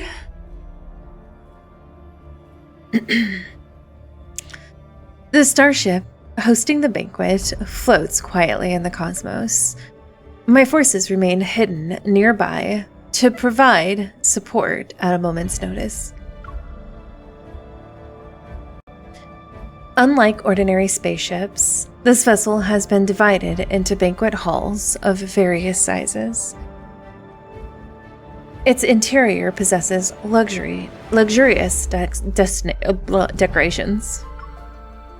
The quiet corridor is seemingly endless. The Sanctite Court members walk ahead and lead me into the banquet hall located at the spaceship's innermost depths. His quintessence is waiting for you inside. I don't want to see him. Inside, there's only one lit lamp over the center of a long table. Across the dark red curtains, shadows dance with the swaying candlelight. Raphael sits on one side of the long table. Next to him is a wine glass that's half full. It's as if he's been waiting for quite some time.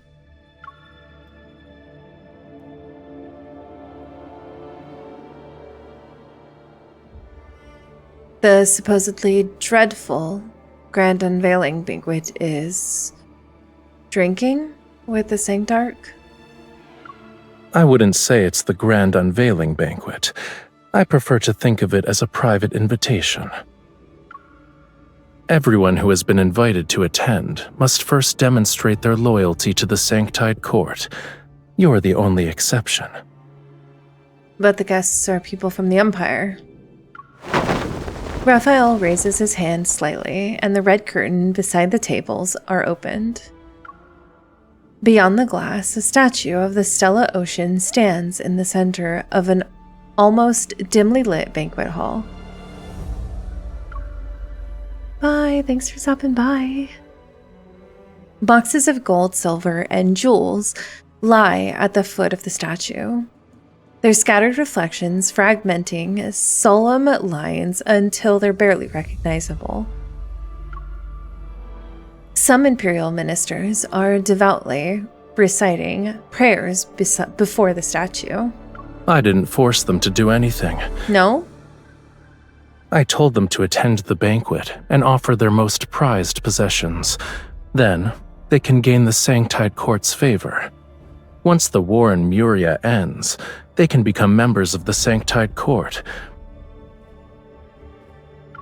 They'll possess a status that's far more superior to an imperial citizen's. The people of the Empire might revere them.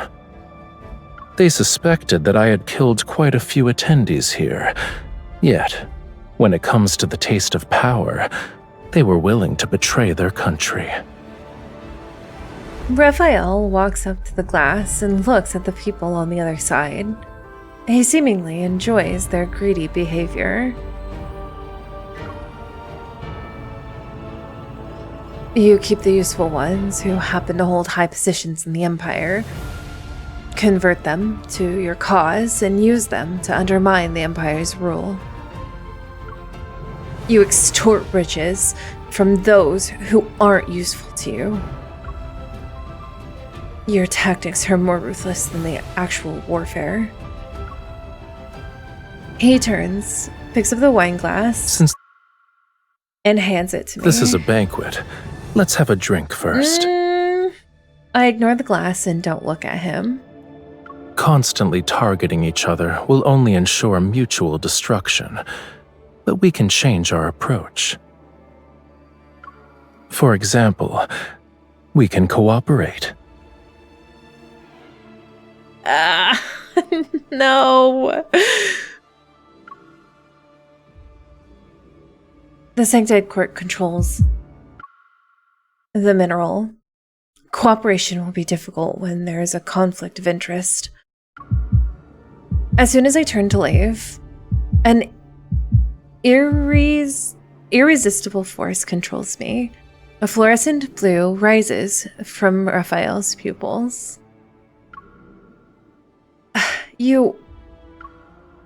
My people are outside, Raphael.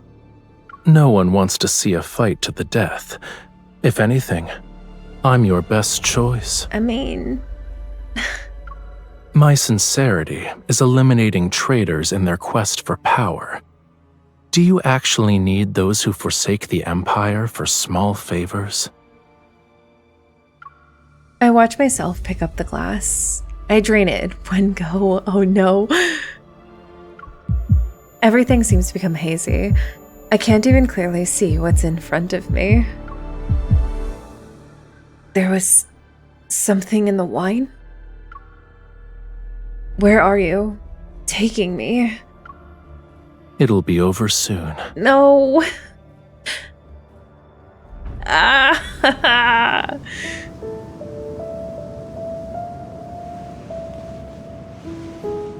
Welcome to my private domain, Your Majesty. He's actually kidnapped us this time. What did you do at the banquet? The guests demanded miracles. They got what they wanted. Look. Imperial power stole their land, blood, and lives. They resisted. However, faith can make them willingly offer up those things. Oh my god, this is so good. This is so good.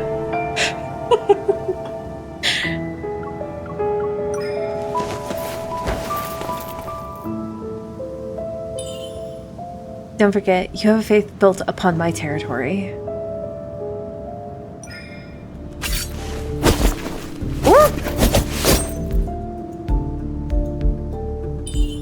You've witnessed my choice. You can either submit to me or die by my blade.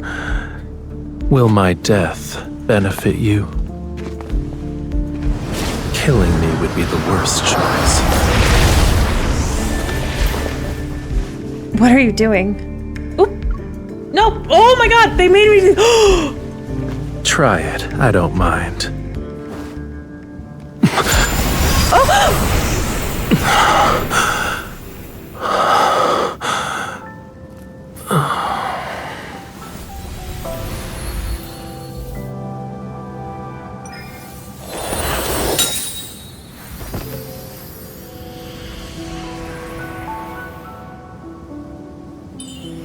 Wait, I didn't mean to. Oh, you son of a bitch. Oh.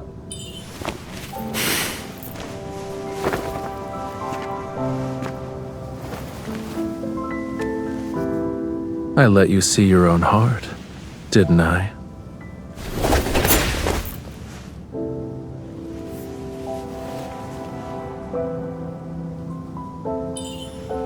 You win. Tell me what you want. To make me submit, you need more than power.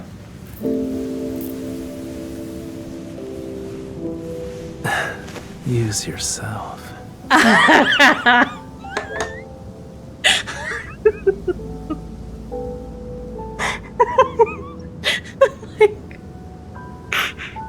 Stop.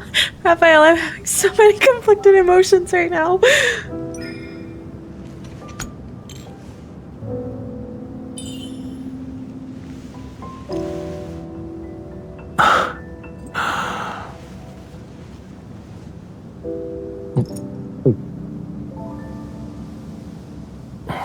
Oh, it's so pretty though.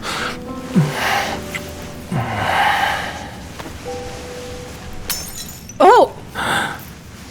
From now on, you and I, together with our power, we're conspirators.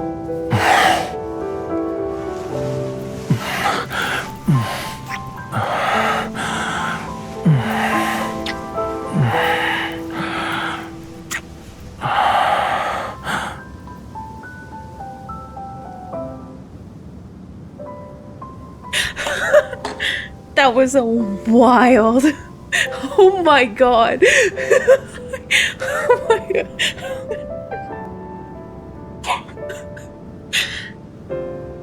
I have so many feelings, you guys. There are so many feelings right now.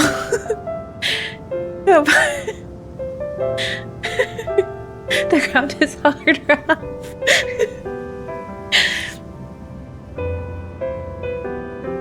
Well, that happened. I slept for a long time on Raphael's private island. I dreamt that I was still floating and sinking in Myria's sea. He's out here giving everybody my honestly. Dazed, I feel a searing pain as if my soul had been split in half. There was an emptiness within my body. I didn't want to float anymore. Yet as I struggled, my consciousness was slowly embraced. Even without opening my eyes, I knew it was Raphael. He's the strangest person I've ever met, yet he's also the one I'm most familiar with. A part of himself warmly,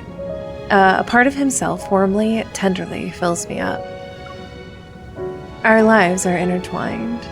The Empire's Empress and the Sanctite Court's Sanctarch, those identities are cast aside. We're just simply Mira and Raphael.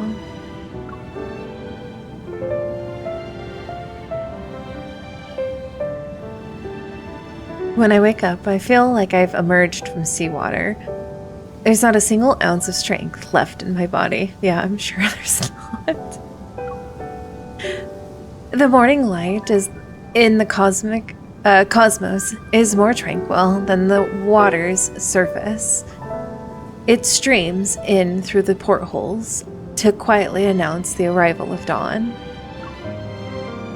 Raphael is holding me, and he relaxes his grip once he sees I'm awake.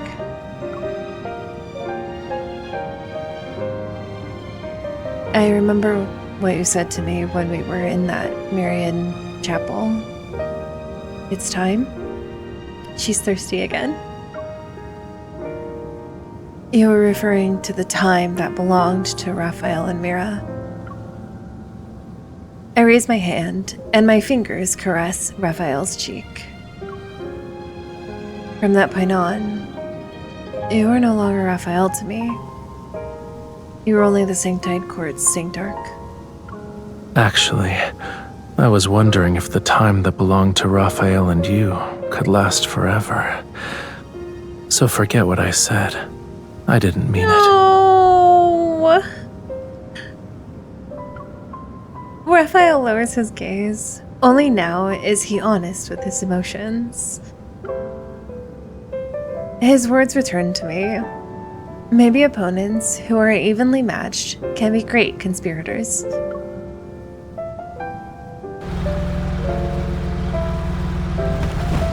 The speedboat stops in the middle of the ocean. Raphael holds my hand, and he guides me to jump into the deep sea. We got softer. Honey. We return to where I once discovered Raphael. The mineral drifts like butterflies in the water. They sway with the current. When I was little, I almost drowned. But that experience allowed me to discover the mysterious connection between my body and Astaspith. I can harness its energy to do some unexpected things. Raphael closes his eyes, and the mineral seems to have sensed his presence. They transform into slender conduits that channel energy into his body. During tide prayer, the energy in my body is almost depleted, so I need to return to Muria's seas every year. I'll be slightly weaker than usual on that day. Raphael takes my hand, and the mineral follows him to surround me. A cool sensation surges into my chest. I think I can feel the power you mentioned, Raphael. I've absorbed the mineral. Does this mean I can control others? Special macaroon. It's basically just an update. I'll give it a try. Raphael, kiss me. Surprised for less than a half a second, Raphael understands. Smiling, he approaches me. You can't test your newfound skill on me, even if I'm not being controlled by you. He caresses my cheek, then his lips are pressed against mine. They're the only warmth in this cold seawater. I'd still do it. Okay.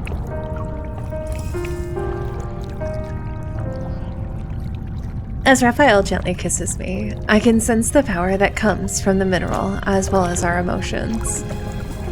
I think that if I stood on an open sea, mentioning love would be enough to make schools of fish follow me. They'd swim toward land.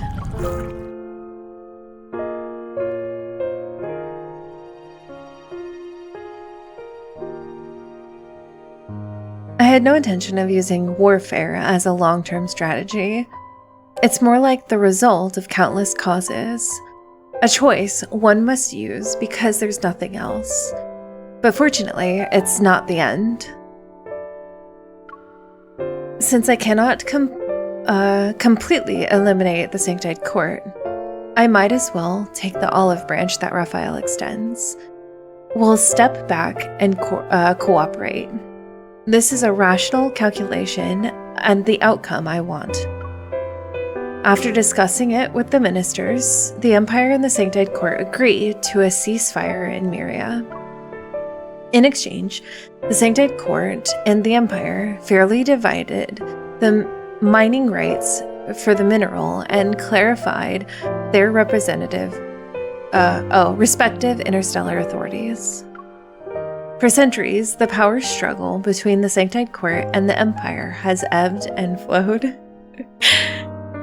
But in this era, it has subsided temporarily.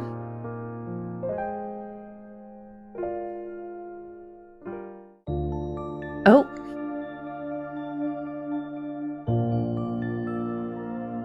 He said to do it. The nights in Myria are as lively as ever. The theater's curtains are open, and a brand new play is reaching its climax. Starting today, you shall be my empress. I will honor you. You shall never be tainted when you receive my love. Isaiah? Wait, Isaiah, are you here? Wait, my new 7th love interest is here. Under the stage light, the Sanctarch takes the hand of the Empress. When he tries to kiss the back of her hand, she avoids it. Your promises are like that beach's sand. They'll disappear once the waves wash over them. How can I trust you? My dear Empress, you are my diamond in the deep sea. You're dazzling and precious. How could I possibly deceive you? You're talking to me about love? In your eyes, it's a trivial matter. Oh, he loves her. Personal business get aired out in front of everyone. How embarrassing. In the audience, everyone is moved. Their delicate silk handkerchiefs fail to contain the falling tears. However, the Empress pulls out a sharp dagger from under her beautiful yet heavy dress. She presses it against the throat of the Sanctarch. I had a very long dream. In it, we held blades at each other's throats. We're like the moon and its reflection on the sea's surface. We can't escape each other, yet we'll always be separated, unable to be close. Mother, aren't they in love? Why would they want to kill each other? You're still young. You don't understand. You'll know when you're older. They must older. hate each other because of their circumstances, but they love each other because it's what they desire.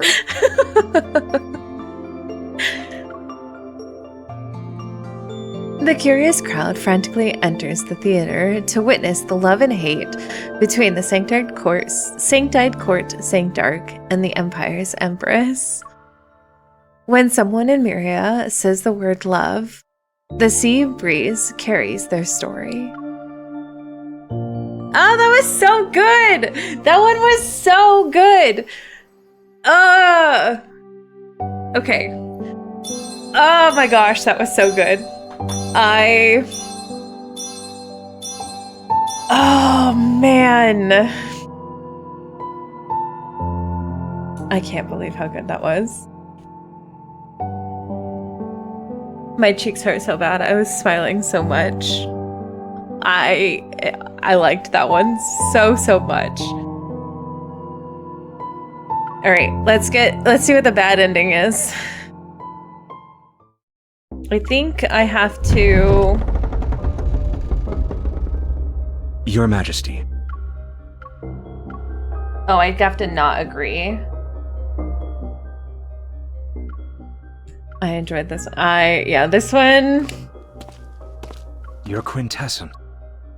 Yeah, 100%. This place is remote and hardly pleasant. I thought the Empress wouldn't grace us with her presence.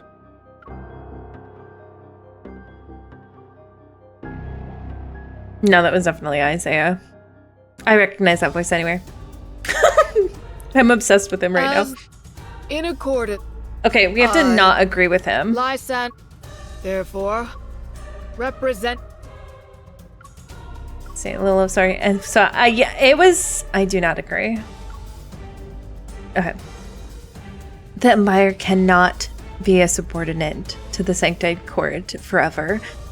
Concessions will only encourage them to push for more.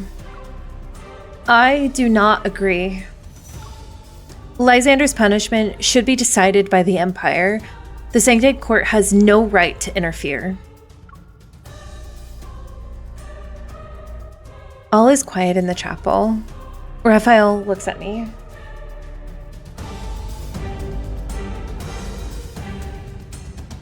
His gaze not revealing the seriousness I expected. Rather, there's a hint of intrigue. The Sanctite Court members immediately rise and surround me and my attendants. But Raphael raises his hand. He's signaling them to stand down. Since Her Majesty wishes to personally judge Lysander, I can make concessions. However, as the Sanctarch, I need to act on behalf of the Sanctite Court's interests if the Empress decides to take Lysander away. Understanding Raphael's warning, I remain resolved in making my choice.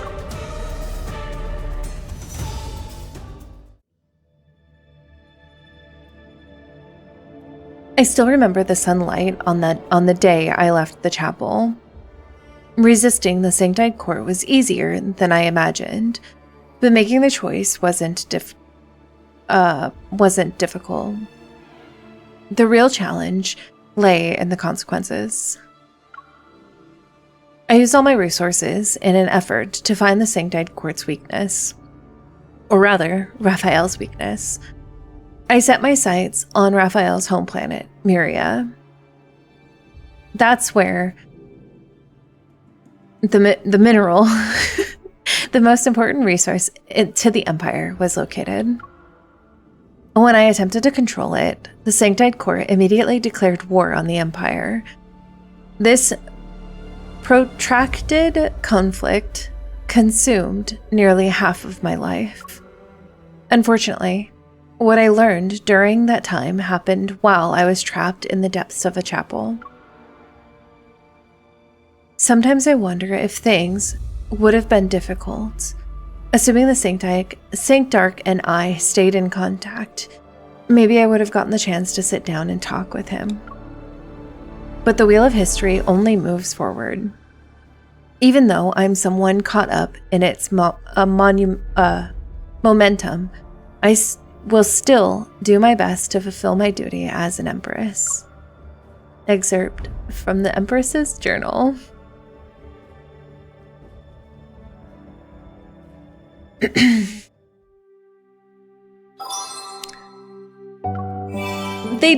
I'm normally not someone who's into political intrigue stuff. I'm just not super into it.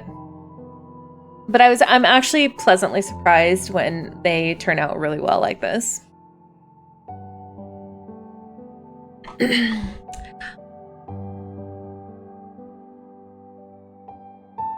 I like how they make their iconic place of all planets and one its own. Yeah, I do too. I thought that was really neat. Yeah, I really like the parallels to actual real life time too. I agree on the second endings, and I put that in my survey. While I appreciate them doing a second ending again, it feels very. I liked them better in the TC22. I really liked this one though. I thought that this card was really good. I'm a sucker for bad guy fall in love.